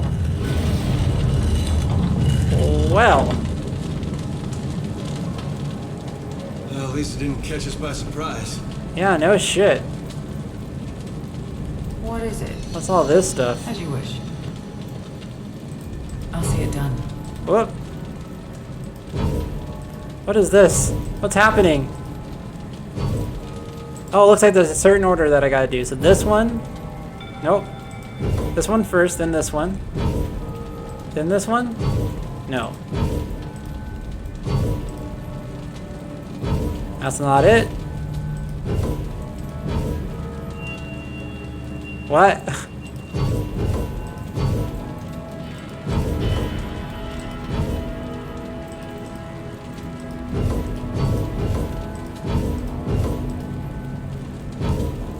Huh. Well, I feel like I tried every combination starting with that one.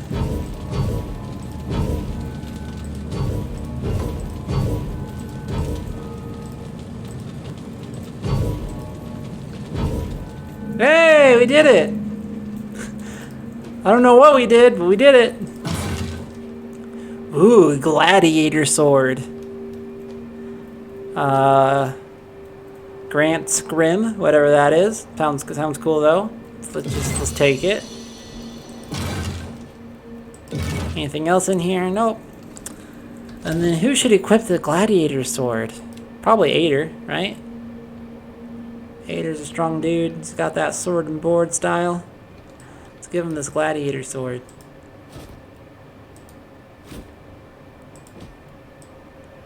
It's kind of cool too. It's unique. Dope.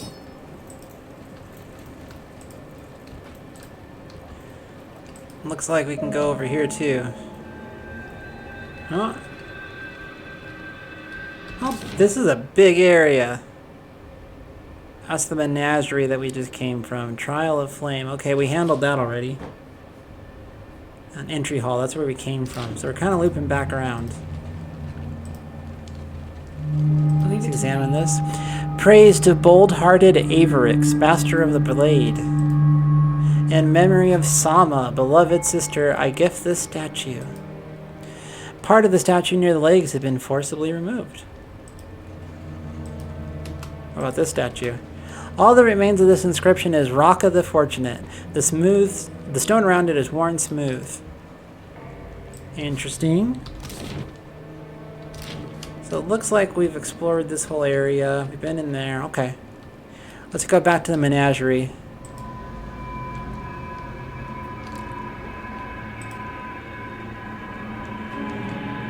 So do we move in on these guys or what? What do we do here? Sporling. Are there more sporlings? I don't see any more. They're usually attacking groups. Okay. We'll end our sneaking. Attack. We'll have Aeloth really start bombarding them. Let's do physical damage, crush, or corrode damage. Flame, jolting touch is what we want, because this will... Oh no, we need to save that stuff for the wisp, actually, just in case. So yeah, everybody descend on this sporling. Just fuck up the sporling. Perfect. How it's done. Oh, he still has a sword equipped. He should be using his bow. Switch to your bow, bro. Perfect. That's more like it.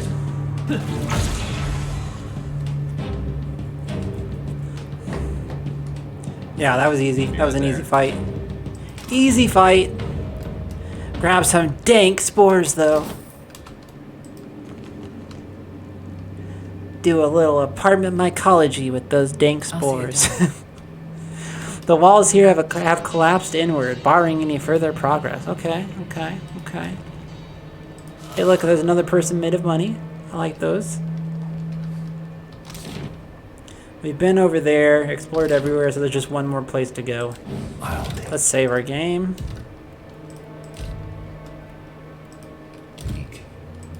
I see a soul. Oh, another will-o-wisp. I'll teach you a lesson. Darkness. One ready for raping. Easy enough. Easy enough. Now I'm beginning to think I should put the difficulty back on up to where it was before. This is really easy.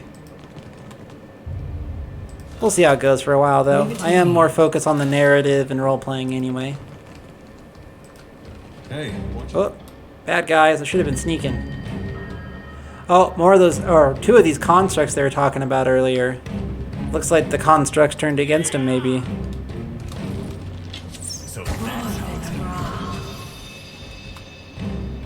So how's the construct doing? Not too well.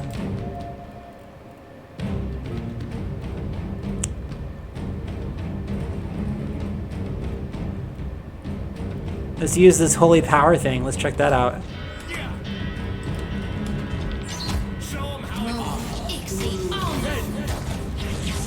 Dope.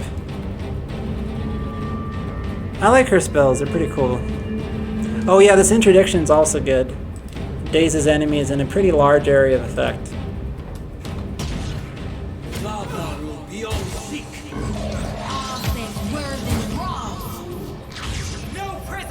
Yeah, giving her that armor has been really good for her. Been very helpful. Hit that second win, lady. Nice. Yeah, that's exactly what I needed this whole time, was just to give her some good armor. Happy to oblige. Wow, okay. Some copper bindings, save our game. All right. What's this? Oh, another dead person made of money. Pickaxe, I imagine that might be useful for something, or it might just be junk to sell. So that's it, huh? No sign of this Odarissi guy. He said that he was always near these constructs. What is that? Rubble. Yeah.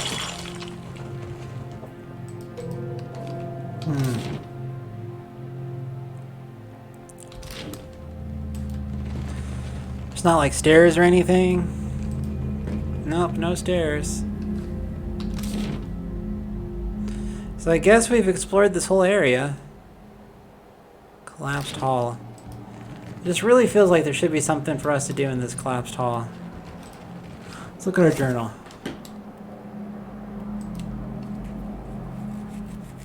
I don't know.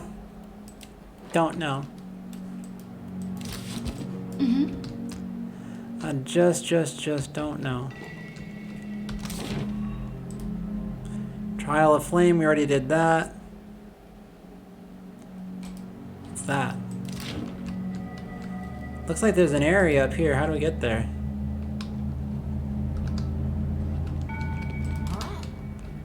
Here it is. That's what I knew there had to be somewhere else to go. Nice and quiet. What can I do you for? Essence anomaly. Okay. Looks like it's alone. Yep, it's alone, as far as I can tell.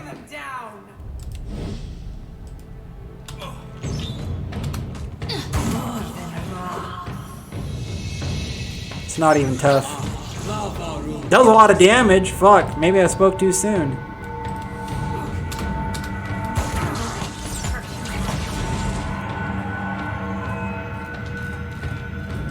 Happy to oblige. Yeah, it doesn't have a lot of health, but it definitely did a lot of damage. I'll see it done. Yo, what's going on over here? What have these fools been up to? We're not alone. Oh, bad guy.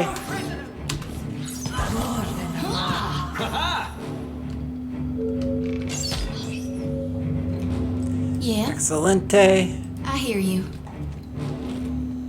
So I don't even get to, like, investigate this. Okay, whatever. Or inspect it, I guess is what it's called. Doro the Reckless defeated 7 beasts barehanded. Good for you, Doro whatever he was called. Animancer's hat. Ooh, journal entry. It has been a stroke of unimaginable fortune to find an Audra vein in such pristine condition. The essence is so concentrated here that, even from the far side of the corridor, the pillar's light pulses like a star. At times I almost feel as if I can sense it, like the warmth of sunlight upon the skin. We will need to reinforce the central chamber before attempting further excavations. The ruins are unstable, and Sayla's motley workforce of savages and paupers grows more fearful by the day.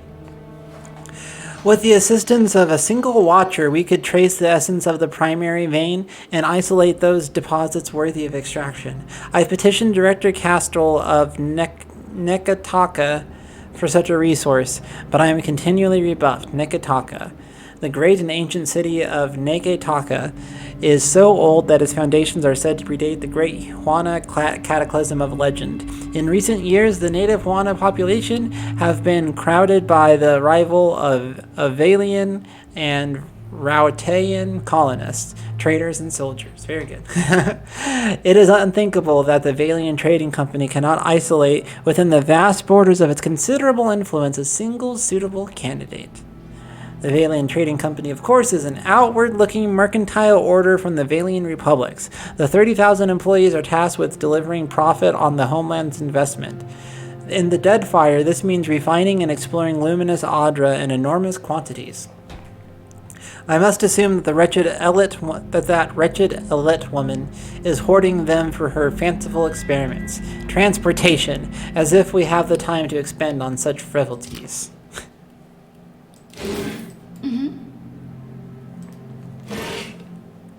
Got ourselves the Scroll of Minor Healing and some lockpicks. 1 lockpick, at least. That's always nice.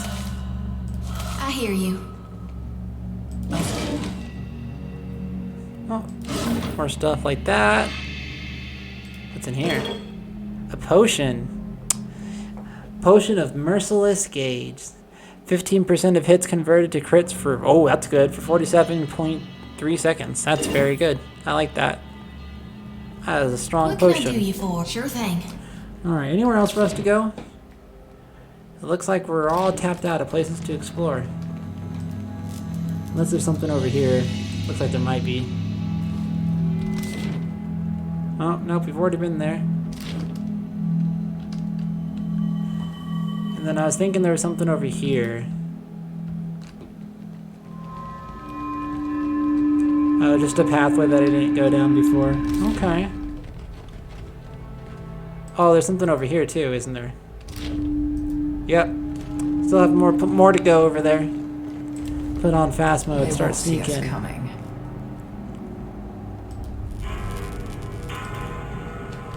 Save real quick, just to be safe. That's Odarissi. There he is. The man himself. Frozen mid-stride, this grim figure is turned toward the colossal pillar of Audra that dominates the chamber. The ashen corpse's outstretched hand rests upon the crystal's dulled surface. Clutched tightly in the remnants of a fist is a bundle of papers, bound together by a leather cord. Several more pages are scattered on the ground at your feet. This one's ashen. Means he ain't got no soul for me to tend to, right? As you pull the papers free, the ashen fingers gripping them slew away, disintegrating into a fine plume of dust. You've gained the item Odarissi's notes. Yay. Standing here by the lone figure, you are struck with a feeling of dread. The air around you, the very motes of ashen dust, all of it is stagnant and still. The feeling grows worse when you look up at the Audra and sense no energy flowing into its surface. It is as though it has been disconnected from the wheel.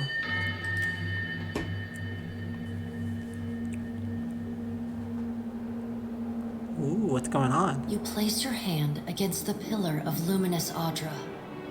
A dim, warm light emanates from the surface. I love the feels art in this cool to the game. touch. Pinpricks dance along your fingers. Uncomfortable, but not painful.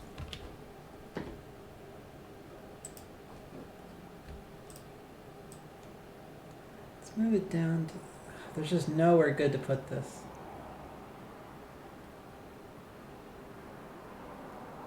I just don't want to ruin your guys' view of this incredible artwork. Oh, I have 2 instances of Pillars of Eternity running, apparently. Wild.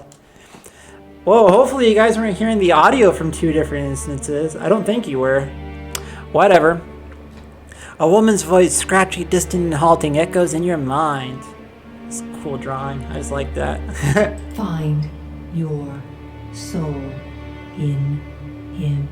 You concentrate, peering into the Audra's energy as you would peer into a soul. Ooh. Its inner light is blinding, but as you become accustomed to it, you perceive the core of the Audra itself. Ooh. A churning mass of millions of soul fragments. With a jolt, the energy reaches out to you. Dope. Hey, I gotta take medicine real quick because it's 8 o'clock. And, fuck, I just realized I forgot to take some other medicine that I need to take. So I'm gonna do all of that right now. But I'll be real fast. This will probably just be like a minute or 2.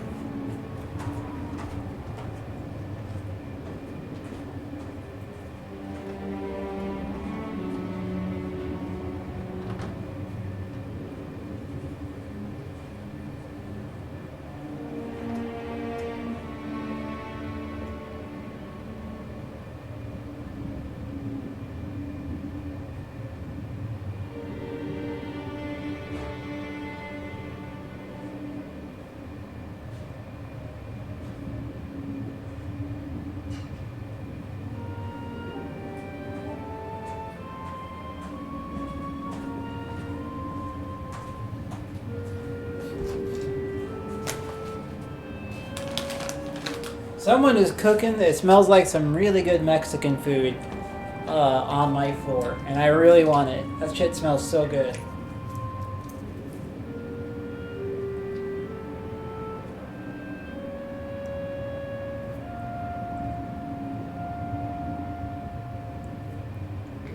Man, I really want Mexican food now. Damn.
Alright, I got my pills took.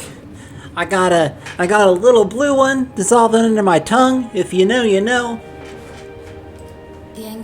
ruin fragments around you, breaking into incoherent Whoa. shapes and dissolving to dust, falling into an infinite well of dark gravity. Fuck these pills. Apparently my watcher's on the ground good itself shit. disintegrates into nothingness.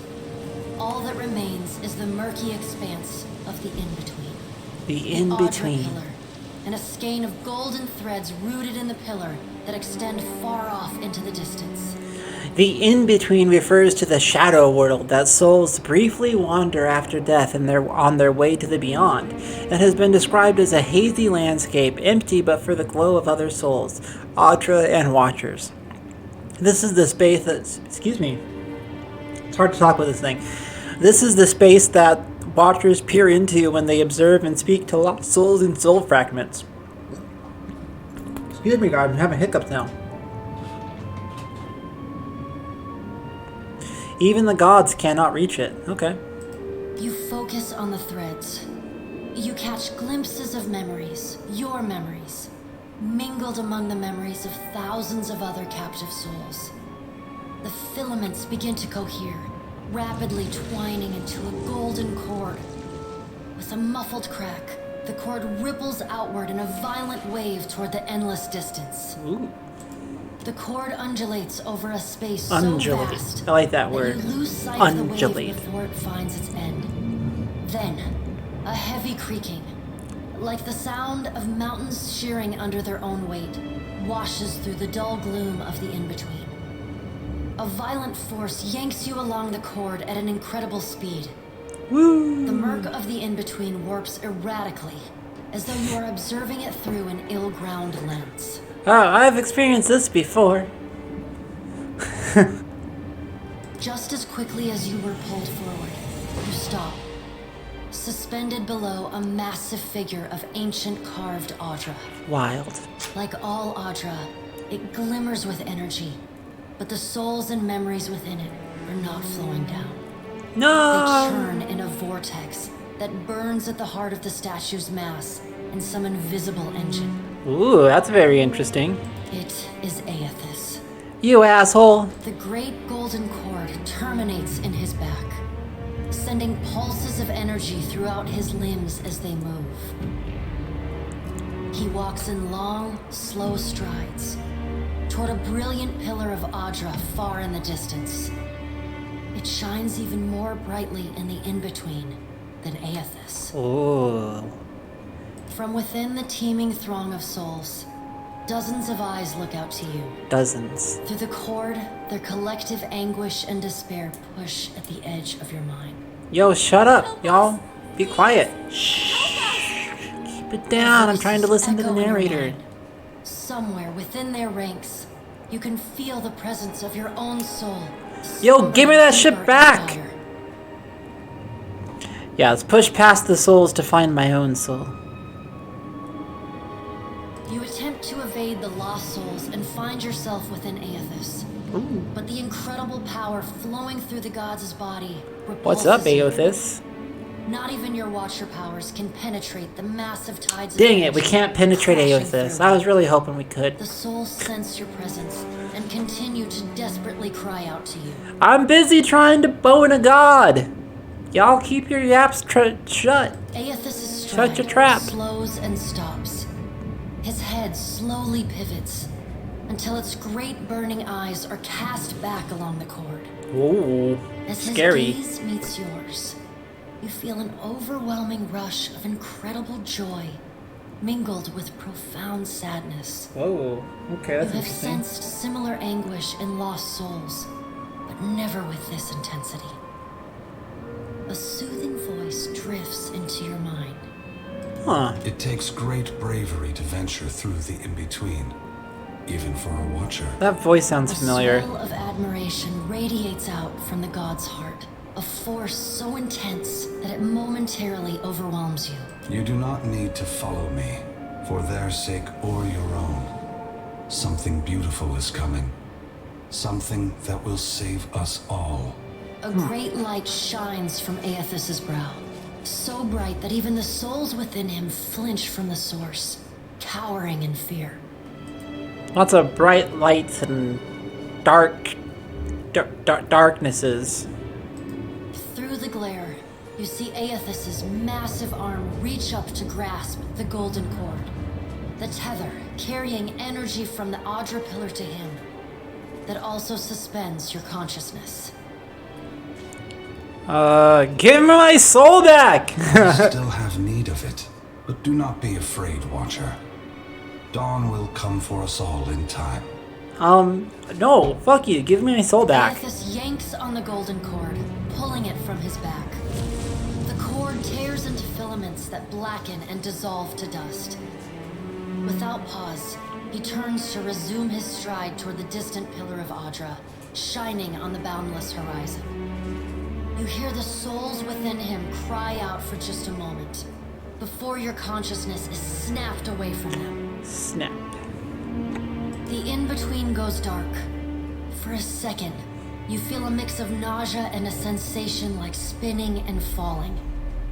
Then the moment ends. Your consciousness has returned. That's how I feel to when I the drink within tequila. arena. The world is sideways, the Audra pillar upside down. You flinch at the feeling that you're standing on the ceiling. Yeah. The disorientation overwhelms you and you collapse to your knees. Look, we all been there. We've all had our fair share of benders. The most important thing to remember is drink a lot of water, and hopefully your friends are nice to you in the morning. Previously dim and flickering, the pillar now glows with a strong and steady light. You touch the Audra again, but the chill and prickling sensations you felt before are gone, replaced with a comforting warmth, like the embers of a fire that has just lost its flame. Ooh, it's all poetic. As you return to the world, you feel a hand on your back. Yeah, let me adjust this, put myself back where I was. Back in my proper place. You know, in the kitchen. That was a joke. I don't actually believe that.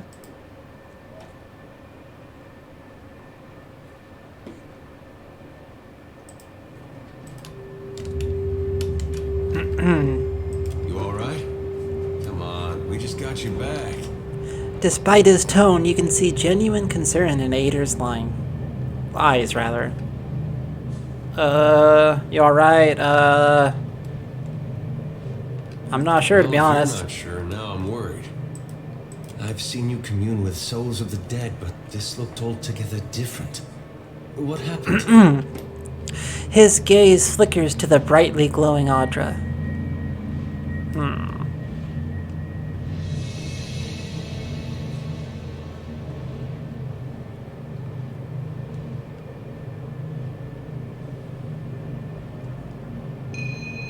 Typical. Just when I'm on the verge of getting some answers from a god, he cuts me off.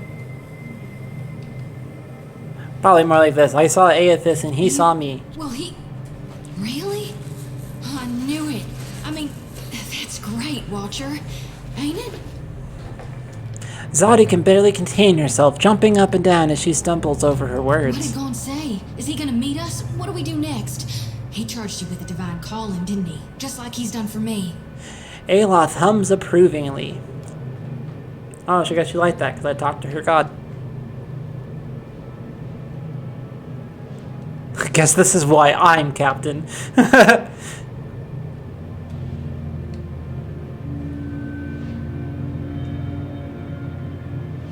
I saw a more luminous Audra in his path, but he told me not to follow, that something beautiful is coming. He said the same thing to people in Rayet Saris 20 years ago.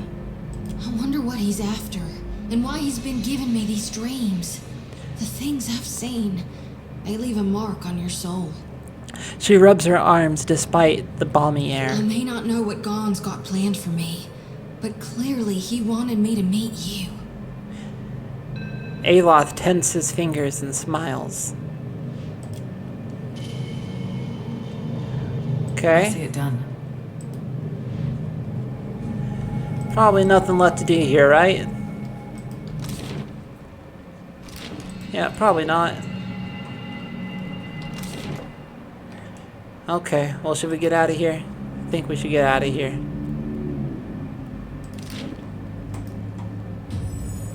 We'll go ahead and turn off sneaking, though. No need for that. Ooh, leveled up. Oh, our wizard friend leveled up.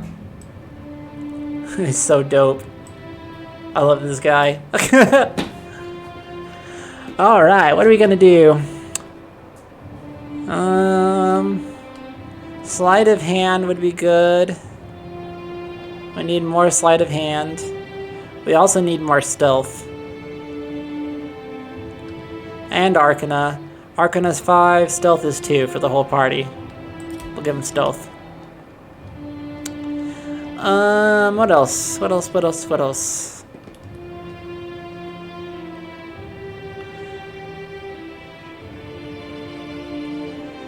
These are all pretty even. We kind of have everything going for us. We're low on religion.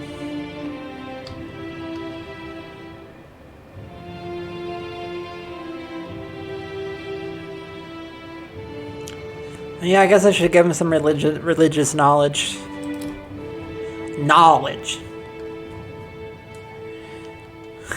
You guys remember that guy? On YouTube, he had the ads. These are all my fancy cars. But you know what? None of that is very valuable. What's really valuable is this bookshelf I have right here, because it's knowledge. And he used to say knowledge really dramatically. Tie something or other, I'm pretty sure. Okay, so I guess I just get to pick more spells for him. Minoleta's Minor Missiles was a very, very useful one back in my playthrough of the first game. Oh, I can't get some of these because he's an enchanter. Kalikos Sunless Grasp. The caster's hands become so cold as to freeze what they touch. Does freeze damage to a target and reduces its accuracy. That's pretty cool. Consulhat's Parasitic Staff. Creates a glowing quarterstaff in the wizard's hands imbued with negative energy. Each successful strike with the staff siphons health for the wizard. That sounds good. Ghost Blades. Calls a field of unearthly blades into existence, inflicting immediate slash and pierce damage and hobbling enemies in the area of effect. Empowers the caster with unnatural speed. Oh, they go fast. Fan of Flames, creates a cone of fire. I mean, that's good, but it's like hard to use. Eldritch Aim. Grants the caster otherworldly sight, resulting in preternatural powers. The wizard temporarily receives the aware inspiration from the effect. Okay, cool. Or Spirit Shield. Surrounds the caster with a shield of spirit energy, granting an increased armor rating and concentration. Concentration is very important. I should probably get that.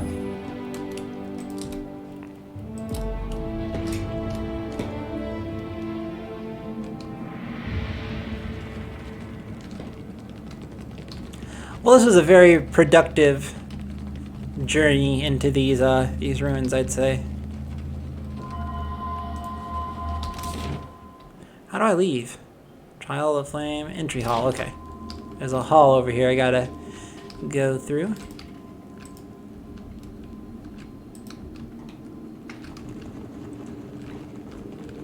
There we go. Head on upstairs. So yeah, we've explored this entire place. I wonder if the workers are still going to be here to talk to us. Well, they're ghosts now. As the souls move past you, some turn their heads in your direction, but most seem fixated below you, on the Audra pillar beneath your feet. A few nod their heads in thanks or raise a hand to acknowledge your presence. See that I can't, Watcher.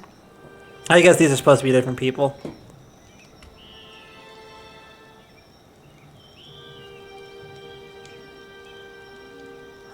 Souls, dozens of them, maybe hundreds. They're all going to the Audra pillar.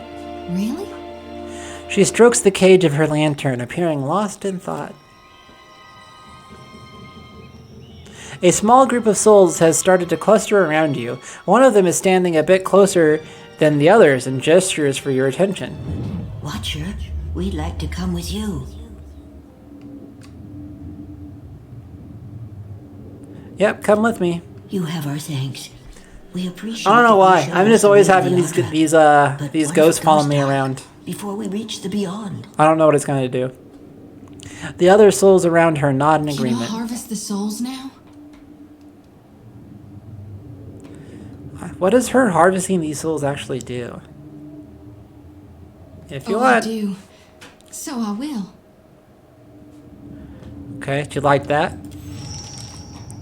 Zadi glides her hands in a series of motions that resemble a martial art or an intricate dance. As she slides a circle around the area, she begins swinging her lantern faster and farther from her body until an ephemeral light flares from inside. The lure is answered, and several souls change course, drifting past the lantern's cage to disappear. Thank you, Watcher. What'd she do with this lantern, man? I'm very curious to find out about that. Harvesting souls. That's pretty badass. So it looked like it updated something in my journal. The Lantern of Gone. Yeah, it did. Zadi is chasing Aeothas throughout the Deadfire while striving to fulfill her purpose to Gone. Apparently a wayward child of the Dawnstars, she's asked me to help her shepherd the souls of the dead, but her duty may come with a price. As a priestess of Gone, it's Zadi's God-given duty to harvest the souls of the dead by shepherding them into the light of her lantern. I decided to help Zadi fulfill her duty as we pursue Aeothas. Zadi harvested a soul on Gareki Street near Port Mage. After I severed Aeothas' tether to the Adra pillar, thus restoring its light, Zadi was able to harvest some lost souls from the Ingwithan dig site near Port Mage. Yeah, I really wonder what's gonna come of all this, all this soul harvesting, but I guess there's only one way to find out.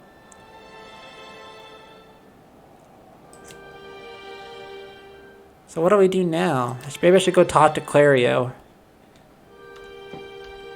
It's my best bet. Oh, these guys are still here.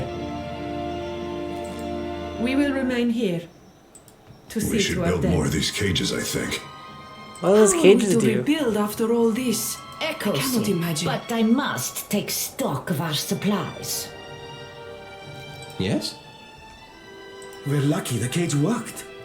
Indeed. Alright, let's leave these guys alone. Vanessa doesn't want to talk. What about the grouchy Animancer? What a mess. Nope. Leave it to me.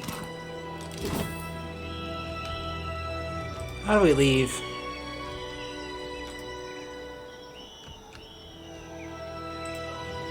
This music is incredible, right? I love this music. The previous game had a lot of really great music too.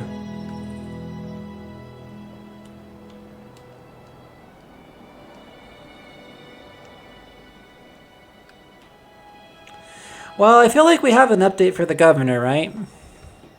What's this? Oh, I don't know what that is. Wow, this is a big ass map. Holy shit, I'm still scrolling. Alright. Oh, you know, we never explored the southern part of this island. Ooh, what's this? Let's save our game and go take a look. Glad I decided to explore. Oh, just got some hard tack for our troubles. Also haven't explored this way yet. What is this? A solitary rice farm. It looks bountiful enough to welcome trade. Okay, well there's not really anything that I need here. I'll sell him this shirt. Might make him happy. I'm not going to worry about my inventory right now. Oh, trade. And get out of here. Well, that's cool. Anything else worth visiting? I don't think that we've finished up in Opoho Waro Woods. There might be stuff for us to do there, so let's go visit that as well.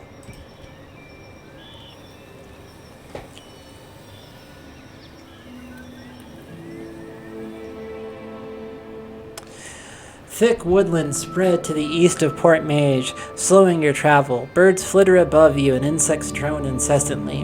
The path eventually gives way to a game trail, then to no path at all. You find a curiously marked tree, the bark gouged away in a pattern. The striations seem to run upward, from right to left just shy of vertical. Let's examine these markings. Choose a party member. Should it be Aeloth or should it be me? Let it be me. The depth and width of the gashes suggest the tusks of a boar, and the curled tufts of brown fur you find wedged into the scored wood confirm the supposition. You notice a sigil carved lightly into the wood, so faint as to be almost imperceptible. Let's identify that symbol. Let's try having Aeloth do it. Yay! Aeloth squints at the carving and frowns. Looks wanna. 3 overlapping circles. Can't say beyond that. A quiet rustling in the underbrush draws your attention northward, deeper into the forest. Hide in the undergrowth. You duck silently behind a log and still your breathing. Whatever's making the sound draws nearer. Through a gap in the foliage, you make out a tall island Amawa, standing among a small sounder of wild boars. Matted copper hair hangs over his features, and boar hides drape his frame. Despite his presence, the swine seem entirely at ease. Ooh, should we attack? Should we talk to them?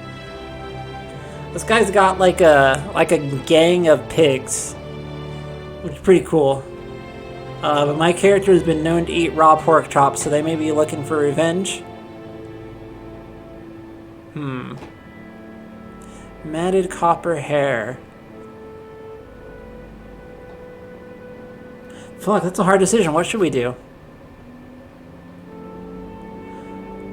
Ambush and attack. You creep forward, drawing your weapons.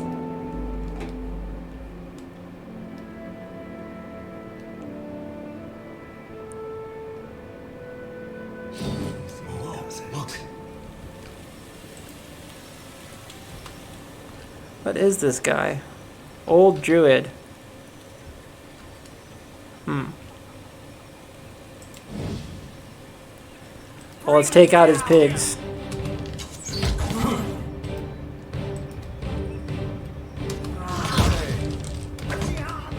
Alright, well she's already in a lot of trouble.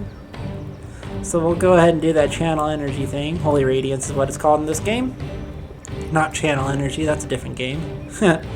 How much focus do I have? I have 14. So let's blind this guy. Wasn't that bad?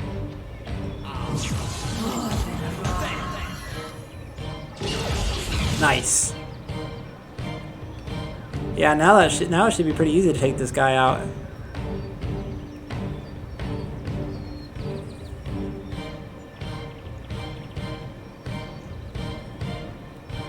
Well, let's do this. So the pity for the lost. Call upon the souls of those that have agreed to follow you. Their presence distracts all foes in the area. Oh, that's what that does. Okay. Souls now also provide this steadfast inspiration to the Watcher.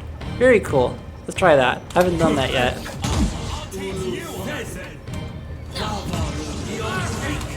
Oh, what is that? Is there some sort of... Oh, he just decided he wanted to go fight the boar for some reason. Okay, whatever. That's cool. You do you, Aeloth. This thing isn't... Yo, this thing is really strong. Are you sure you don't want to help us with this, Aeloth? Oh, it's almost dead.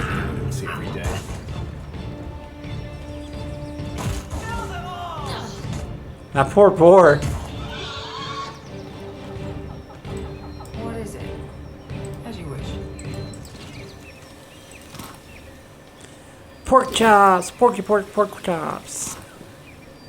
Wise Teeth Necklace. +1 intellect, +1 history, +1 insight. That's pretty cool. Ooh, a cape. A quarterstaff and some hide armor.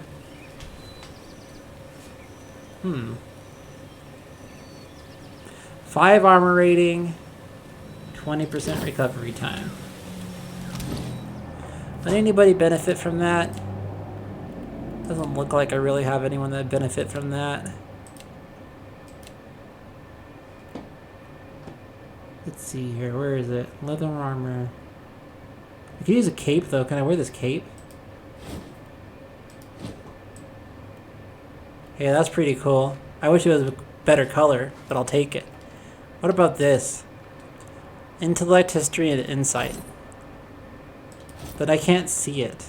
If I put it on a different character, can we see it? I guess not. I guess necklaces aren't visible. But this looks like it's made out of like human teeth. Oh yeah, it is. Wise teeth. It's like it's a necklace made out of wisdom teeth. Fucking weirdo walking around with teeth around his neck. Sounds like the kind of thing I would do. Cool. I like it. As is my due. What is it? I'll take care of it. Guess we should save. Oh, there's a thing here. Go back. Oh no, there's not. Some of this stuff looks like it can be picked up, but it can't. That'll have us leave to the map. So will that, okay.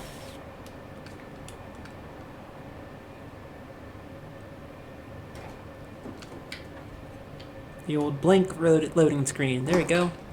Ooh, that leads to an old battleground. Let's go look at that. It isn't always easy to judge who fought or why, but what belongings the dead leave behind is the legacy that anyone can claim. Okay. You find a field strewn with ancient corpses. It must be the site of a battle that happened long ago. There might yet be something salvageable among the fallen. Let's search it. You take some time to explore the battlefield. 2 hours passed. You find a motley assortment of coins on the warrior's remains. You have gained an item. A Zata skull shell. Okay. 167 of them. The item was put in your stash. Okay. Is that just regular money? You've wandered through the length of the battlefield. There's nothing left of any value. I think that was just money, right? There's no shells in my inventory. Yeah. That's cool. That's cool. So yeah, they used to use shells for money and now they use bits of metal.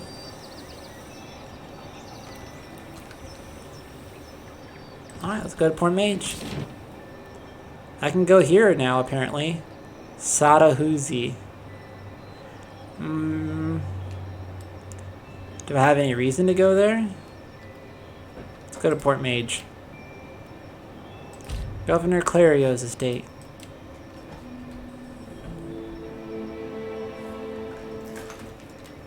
It's getting pretty late. Probably gonna have to stop playing somewhat soon. Not right away though. Still gonna play a bit. Check my messages. Nothing important. Yay. Okay. Let's go see if Clario has an update for us. Yes? Something you need? I have information for you about the dig site. Perfetto. Tell me, please, what has happened? Perfetto means quickly, right? I must... Oh, well done. I must know.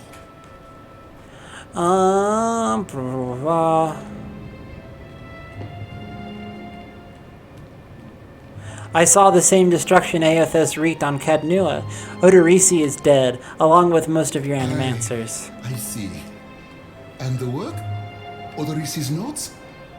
Was there nothing of his research? Clario's Gage searches yours with almost feverish anticipation. Didn't find nothing. Nothing to nothing. show for years of investment and planning. Definitely nothing. Damn it! Clario turns away to snarl his recriminations toward the floor, a fist clench at the side of his head. You say this is all the work of the Titan, of Aeothas, and you still insist on looking for him? He destroyed your ship, killed my people. Would it not make more sense to sail to the far side of the world and away from all this?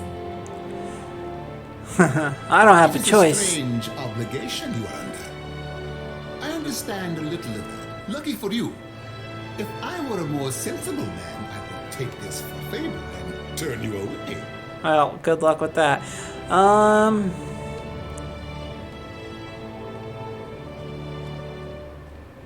What is this? Would you use my intellect? Yeah. Good thing I got a necklace made out of human teeth on me, or else I might not be able to do that.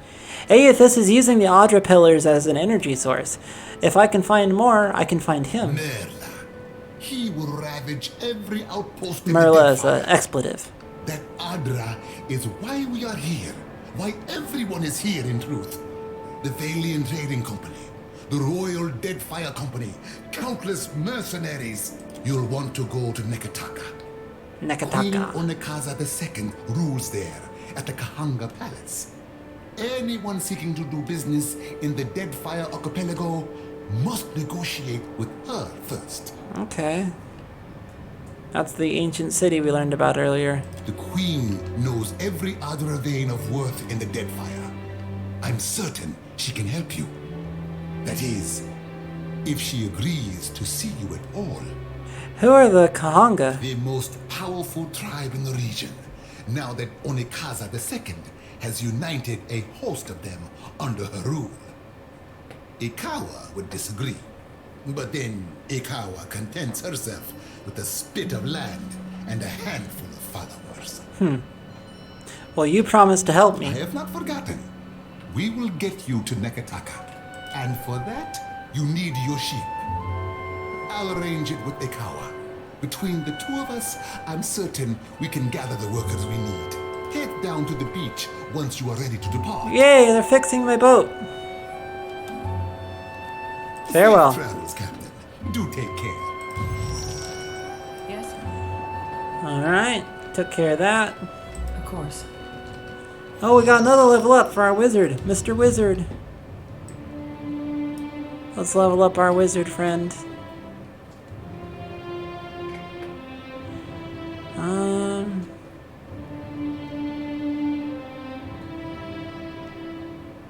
Aloth is not providing sleight of hand. Okay, well, this guy looks like he probably knows magic.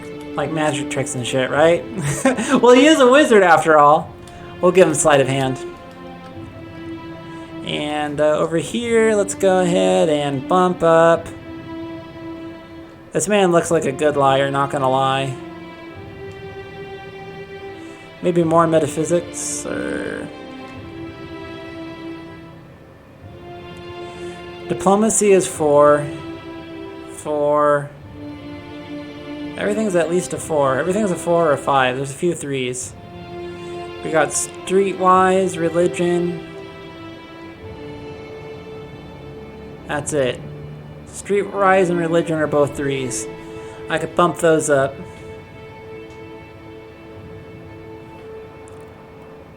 Last time I gave him religion. Let's give him streetwise. Cool, then I get 2 more abilities. What is this? Bulwark against the elements. Creates a mystical shield around the caster, suffusing them with bonuses to burn, freeze, corrode, and shock armor ratings. That's kind of cool. Infused with vital essence. It infuses the caster with vitality, granting them the fit and smart inspirations. Rolling Flame. I've used that spell a lot in the first game. Very, very strong spell. Creates a rebounding ball of fire, inflicting burn damage upon anyone in his path and knocking them prone. That is so strong. Almost definitely going to get that. Ray of Fire creates a scorching stream of flame between the caster and the target, inflicting continual burn damage to the target and anyone caught in the ray. Ooh, continual damage. Between the caster and the target. Fuck, that sounds really good, too. It doesn't knock him prone, though. How much damage does this do? 5 to 9, and it lasts for 10 seconds. That's a long time. This does way more damage though too. So this seems like easier to use the Rolling Flame. Let's look at other stuff. Arcane Veil. Deflection and concentration, that's good. But it's a spell that I would have to cast. So I don't really want to deal with that. Merciless Gaze, the caster becomes able to see an enemy's weakness and vulnerabilities as though they were physically tangible, increasing the chance of landing a critical hit. Very good. It's not really worth it for me though. Necrotic Lance. Creates a lance of pure necrotic energy, causing corrode damage instantly and over time. It's a lot of damage. 33 to 42. And then every 3 seconds, 12 more. For 5 seconds. So just basically another hit of the 12. Unless I increase the duration. And then I can't get any of this stuff, I don't think. Okay. Yeah, let's go with that Rolling Flame. Unless I want one of these. No, I don't. Rolling Flame it is. Oh, and I get one more ability. That's right. I should probably get a level 1 spell then. Those magic missiles are pretty important. Minor missiles in this game, I guess they're called.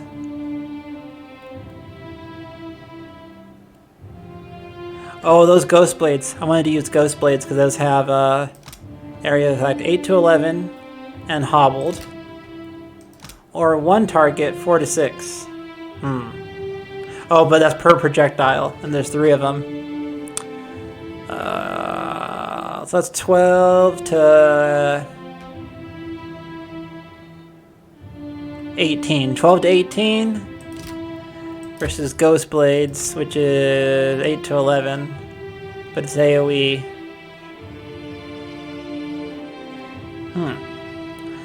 Huh. Well, this creates Hobbled. Hobbled is good. As opposed to... knocks them prone, which is arguably more useful. Oh, but we're already taking that. That's right. The question is whether we wanted this or the other one. Ghost Blades or Ball of Fire. Well, Ball of Fire we want... Okay.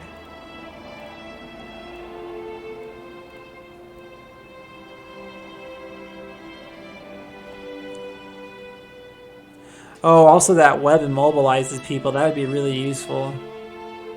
Let's go with Minoletta's minor missiles. That's a good old standby. It's a good one to have. And it gets a lot stronger over time. That's one of the advantages of that spell, is as you gain more levels, it fires more missiles.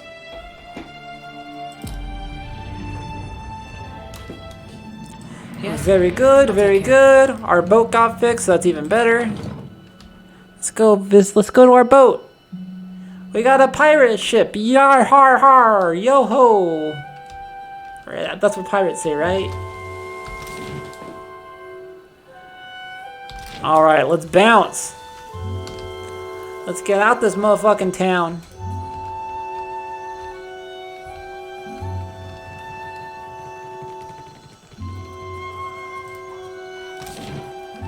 Beautiful music. We still haven't visited the Satahuzi. So let's save our game and visit that. Sounds good.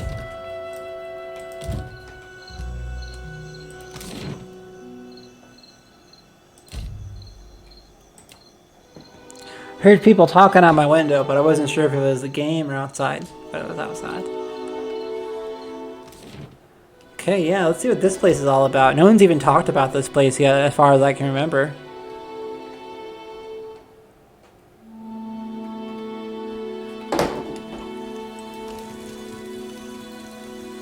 Oh, it just looks like a village.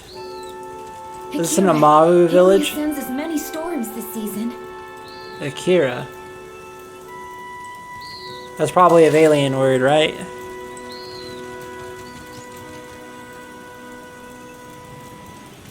Mataru Guard.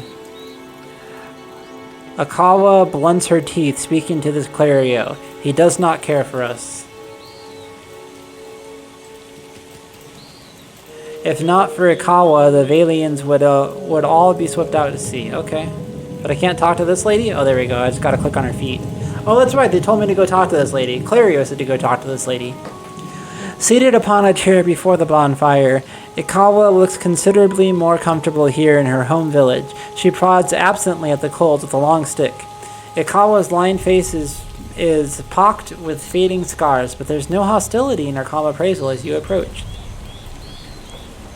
For many years, I've only ever seen one of your kind. Referring to the fact that I'm a godlike. The Valians come. And many things change. They told me what became of your ship. I say again that you are lucky. It is the only ship that survives. I could protect Port Mage. Or Mage, not Mage. But not both. Perhaps Clario thinks I chose poorly. Doesn't look like the storm did much damage here. To a storm speaker, the storm is a friend. gentled by a word, and Satahuzi is blessed with several storm speakers. That sounds pretty We cool. were able to shield the village from much of the weather. Some of it is mere luck. Most of our canoes were here by the shore. We did lose one of our voyagers. It will take some work to replace it. So I guess you don't get Better along than it may terribly well seem. with Clario. Clario can be reasoned with, especially if one approaches him with coin in their pocket. He is not a cruel man. This is a coin I purse, suspect that's what this he might means. even enjoy life on the island if he were free of his masters.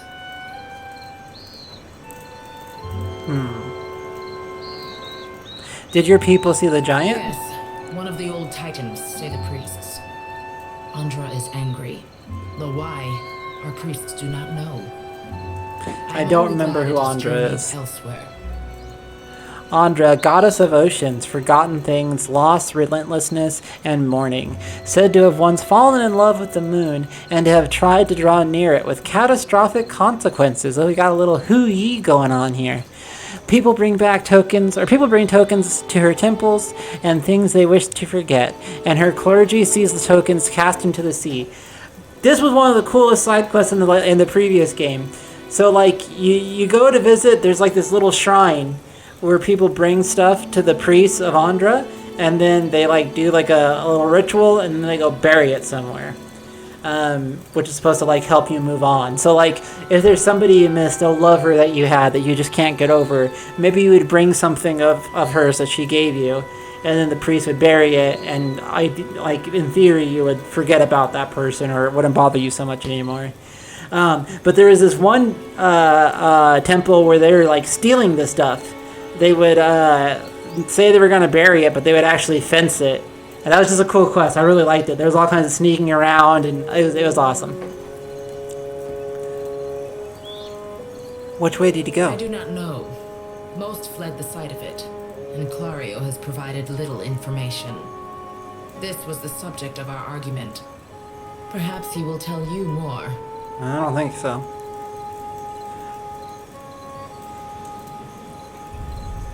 I guess I would earn his favor with her if I tell her about the dead Wana. I thought you should know that I found some Wana at the dig site. They were killed when Aeothas arrived. I see. Governor Clario would call it superstition. I know you speak truth. Are there worse omens than to hear that the god of rebirth has brought death upon your people? What a great voice actress. I like her. I thank you for delivering this news. I will tell their families, and we will mourn them together. But you will journey on, into the god's wake. I wish you luck, outsider. I'm gonna need it. There are enough Mataru here to defend the village. You are safe. Can you help me free my ship? Yes, but it will take Clario's assistance. Convince him, and I will aid you. Why wait for Clario? You are one of his people now. It falls on him to protect you. Alright, peace out. Wonder what's in Mokeha's lounge. But I really thought there was someone that I'm supposed to talk to here, right? Oh, I guess I just gotta go back to the beach, okay. Oh, they were saying I should go talk to the queen in Neketaka. That's what I'm thinking of. Oh, I could steal this stuff. Battle axe, huh? Is that two-handed? One-handed, okay. And a pole axe. Well, let's see if we can get away with it. Save our game. Nice and quiet. Nice. Leave it to me. Oh, there's this too. Ooh, what is that? Mataru clothing. Okay, let's take that. Oh, and there's something new here too. Where was that? Oh, that's Nothing is Lost, the search for Hukaizu. Excerpted from Nothing is Lost, the collected journals of Wanamora Wave Chaser. The Ranga's Men, what's the Ranga? The title of a Huana tribal chieftain, not to be confused with Ranga Nui, the Retawan title for the emperor. Okay. The Ranga's men have come to collect my portion of prize share this morning, and I had nothing to give them again. Prize share is a Huana term referring to distribution of wealth. Oh, that's very progressive of them. I make no money for the tribe, though I am always in my little ferry boat, Grey Gull, carving through the waves. At night, I get no sleep. Waitaro asked me to conserve the lamp oil to come to bed, but I can't. Not until I find it. I know it's out there, the lost city of Hukaizu. Hukaizu is a mythical island rumored to be somewhere in the Deadfire archipelago. Some legends regard Hukaizu as a wellspring of Wana culture. Others tell of riches beyond measure. All agree that Hukaizu vanished from after cataclysmic storms and volcanic eruptions blotted out the horizon. But it remains to be seen if these tales possess an echo of merit or simply romanticize an ancient fantasy. On every chart of the Deadfire I found, whether Wana, Valian, or Rautayan, there is a gap, an empty space where so much of our history should be. Did it burn to ash and cinders in the cataclysm? Did it sink below the waves? Does Nati clutch it to her breast at the bottom of the sea? Nati is a Huana trickster goddess with a humanoid body and the head of an anglerfish. That's intense. Who is thought to lure mariners either into or out of trouble at her whim. They often worship her as Andra, making the Huana the only people that believe Andra was a physical or has a physical manifestation. Perhaps it's lost and wandering like me, unmoored, looking for a home it can't remember, but for which some insistent longing burns in its chest, an ember always smoldering, a little fire to push it on. Waitaro wants me to give up, but how can I? On mornings when the sky is so clear, I can hardly catch my breath for the beauty of it. I think I see it out there, shimmering in the brightening blue light. Is it a taunt or a beckoning? Would I be able to tell the difference? Thinker. I asked the fisher folk, and they return with their catch at sunset. Tiberi, I say, did you see anything? Or you, Mabori? How about you, Pura? They avoid me now. Waitaro says they're busy, but I know they think I'm tide-sick and sun-addled. The way Pura's lips curl in disgust when I approach, the way Tiberi's eyes seem to see right through me, I know. They have to suffer me much longer. Oh, they won't have to suffer me much longer, because tomorrow I'm taking Grey Gull and sailing north. Someone has to chase the old tales, so I will. I like his spirit. I'm a fan. Let's see if that weapon would be good for anybody.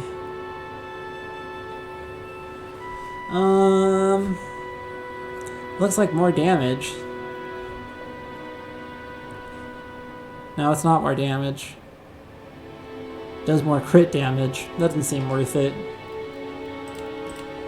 Is it a better sword for him? Oh, he's using his scepter. But that's not acceptable. 11 to 15. Oh, wrong thing. 14 to 20. That is better. Let's make his scepter his secondary. Perfect. And then we'll give him the battle axe. Oops. And that's all he needs, really. Oh, I see. I want to remove that and put the scepter there. Cool. And let's see how my character looks in this clothing here. Armor rating 3. So yeah, it's the same as what I have in terms of stats. Oh, that's pretty cool. That's actually pretty dope. Doesn't really fit my character though, but it is dope.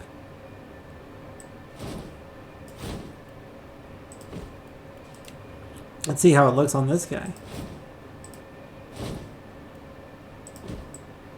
That's pretty cool, not gonna lie.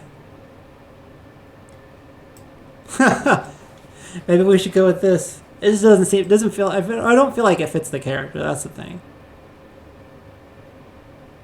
So let's just give him this back. He looks so much better in this anyway. That's so awesome. Oh, I can sleight of hand. Ooh, let's try to sleight of hand them. Save game. Okay, slide it in. Obsidian shell. Oh, that's money. Or I can sell it. Nice. Yes, of course. So I also pickpocketed them while they were asleep. That takes skills. I'm glad I went in that house. I also wouldn't have found out about this magic island. Hey, she's gone. Oh, I'm sneaking. No need to sneak. What's up here? There's a guy just looking out of the ocean. Our storm speakers protect us. Still, we are fewer after the storm. Chieftain's Lodge. Wasn't the chieftain the person that we were just talking to? Like she had like a throne outside? Maybe she's in there because it got dark. I bet that's what it is. It is late, outsider. Get some rest. Yeah, okay, see you around. Just have fun sitting on your throne.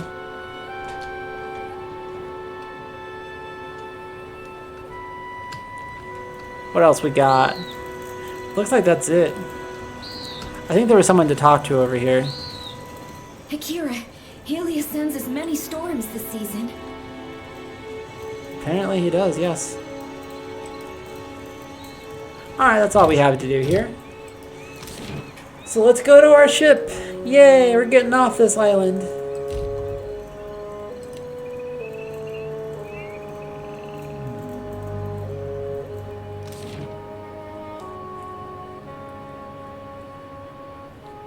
I'm getting sleepy. This might be pretty close to the end of things for me. Might stop playing soon, but I definitely want to go back to Valerio's Rest and see what's going on over there.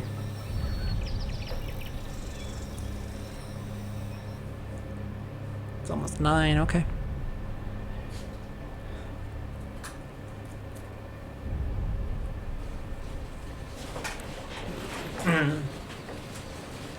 Good, you are here. Clario has made good on his promise.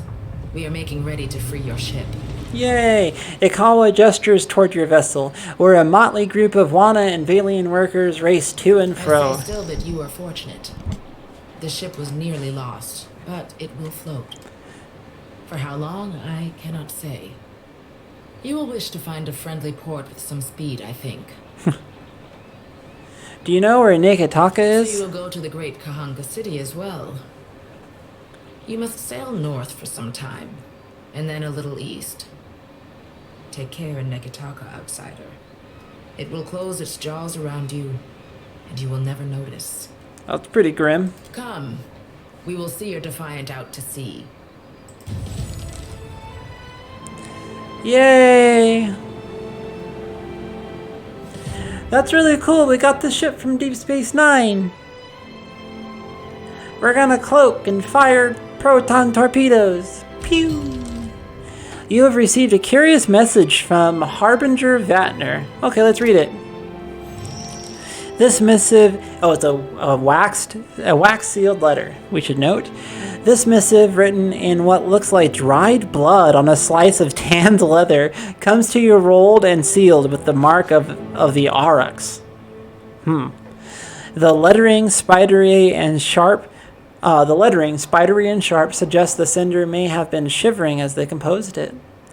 Most glorious watcher of Acadnua, I cordially invite you to a feast to be held in your honor. A community of like minds has congregated at Harbinger's Watch, a small outpost located in the southern Deadfire Sea, to witness the Dead Flow's rapid expansion.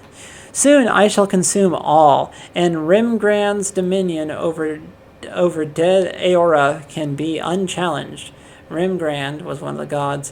God of entropy, cold winter, bad luck, famine, and natural disasters, manifests as a giant albino aurochs, moving amidst a great blizzard, and in the plodding footsteps of Rimgrand come death and disintegration. We eagerly anticipate boosting your magnificence with admiration for your many accomplishments. Vatner, High Harbinger of Dusk. We should address the matter of our ship's resources before we get underway. So the steward is like so in the castle in the previous game that you had called Cadnua, in the main hall there's like this throne with the stone lady sitting on it, and it was really crazy.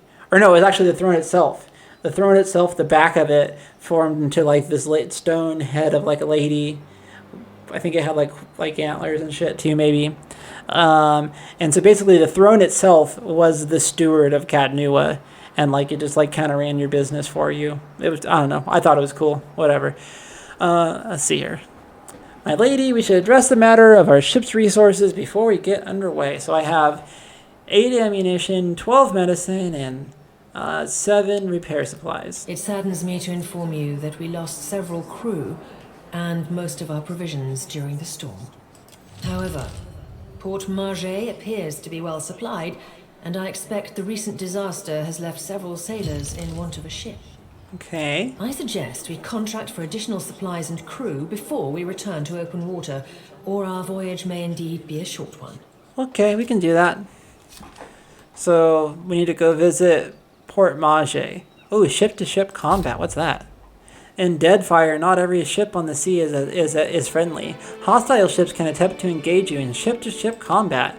During ship combat, distance and orientation to the enemy are vital to your success. Distance determines if the enemy is in range of your cannons or if you are in range of theirs. Orientation determines what cannons, if any, you can fire, as well as how easily your ship may be hit.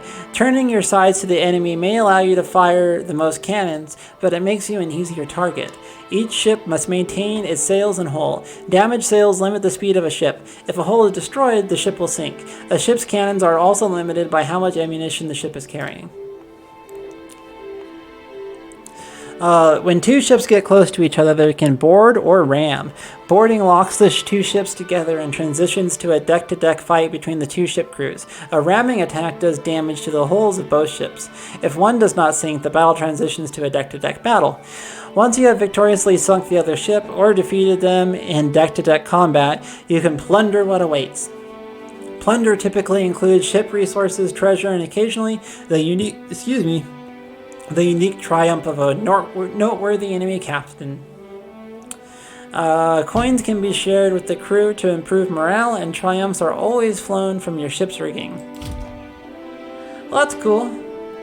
Guess we gotta get to Port Mage, though. Whoa, what is that? You encounter another ship at sea. What the hell was that? That was fast. As the Defiant leaves Port Mage behind, you casually observe dozens of other ships coming and going, mostly fishing and trading vessels.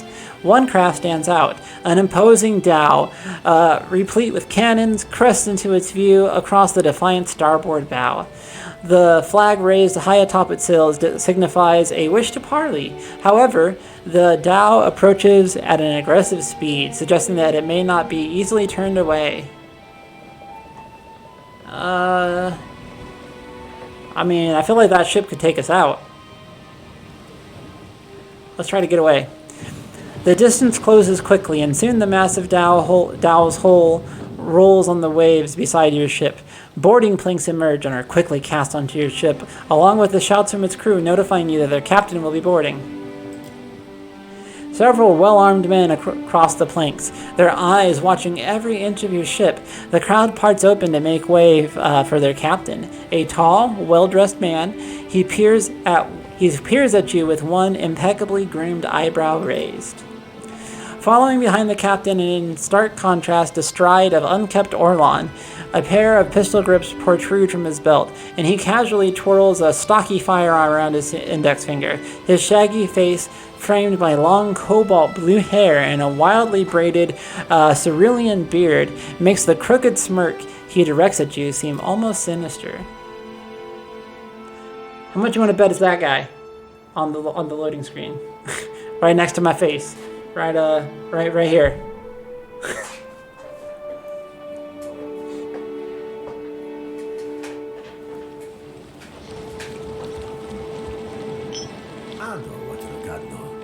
On behalf of the Principes and Patrina, I must request we meet in parley. Principe and Petrina. Responding to the collapse of Great Thalia, noble families packed up their households and sailed abroad, seeking opportunities away from the shadow of their homeland. Over time, their old world traditions evolved into a new identity as the Principes and Patrina, the princes without a homeland, a loosely connected and regulated organization of pirates. Oh, cool! I want to be a pirate. Request denied. I'll get off my ship. But for a moment. Means friend. Okay, And okay. I will make it worth your while. With careful, slow movements, he eases a sack of coins from beneath his jacket, just above the blunderbuss, strapped to his chest. Then he tosses the pouch to your feet. You are a famed woman to me and my kind, Watcher. Not just anyone could forge a friendship with the Dominels, let alone survive it. True. Some fools would seek to make a fortune by pilfering. The Dominels were the group that I sided with in the first game, for part of the game. I take it he is not one of those fools. Perhaps we should listen. Aloth crosses his arms, cautious but curious. Under the captain's words, you hear a faint but insistent buzzing. It blooms, overwhelming Ferrante's voice, drowning out all else around you. No one else seems to notice. A vision. Thunder cracks between your ears, and you glimpse a different sun-shod sea behind your eyes. Let the visions come. The visions streak across your mind's eye, fleeting and incoherent. An elf, dark-haired and battle-scarred, stepping across the gulf between vessels. She shakes Ferrante's hand, and warmth spills through you. Excitement, pride, and respect. The imagery melts like candle wax into a lamp-lit gallery swamped with the scent of unwatered rum and sweet fruit, with sailors and their songs and sweat.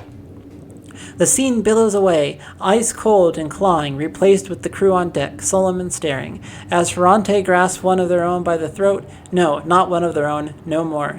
You don't steal from family and stay family. Tears and mucus mar the man's features as Ferrante reads the man his last right. Thief or no, they'll consign him to Andra as tradition dictates. The vision passes, leaving you blinking on the deck of the Defiant, looking at Ferrante's face. He raises an eyebrow. I believe you have met such a fool. Captain Benweth of the Drake. Despite the gravity of his words, he smiles grandly, and the dimple cuts deeper into his left cheek.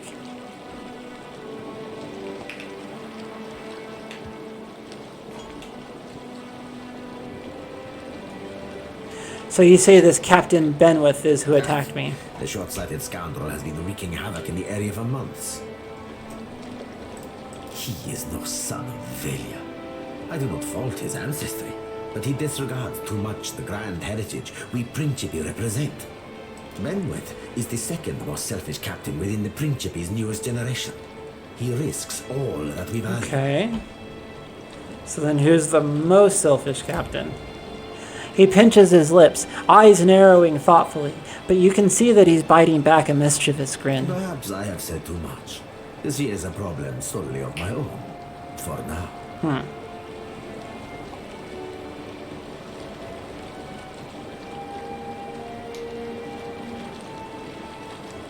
The Principe's heritage is Old We are Valian? descended from refugees who fled during Old Valia's decline. They sailed the eastern reach to the Deadfire, but they did not settle the islands.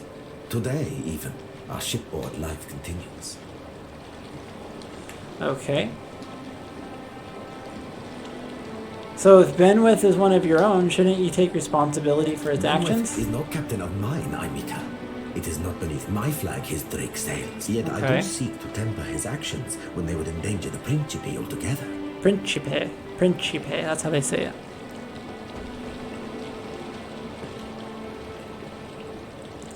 Where might I find Captain Benweth? Say I wanted to teach him a lesson. Benweth's Drake took damage during the storm. Eventually, he will need to dock for repairs, and when he does, Seraphin can find him for you. Ferrante flourishes a hand towards the Orlon at his He is side. rather an unrefined creature, but he is a most skilled ship hunter, I assure you. I see. Unrefined? Begging your pardon, Captain, but I'll be the high fucking model of the Gentleman of Fortune. Seems like it. Seems like a high fucking gentleman. As for Benwith, that sucker of squid tits be as predictable as the tip. That sucker of squid tits. He'd set sail for Deadlight.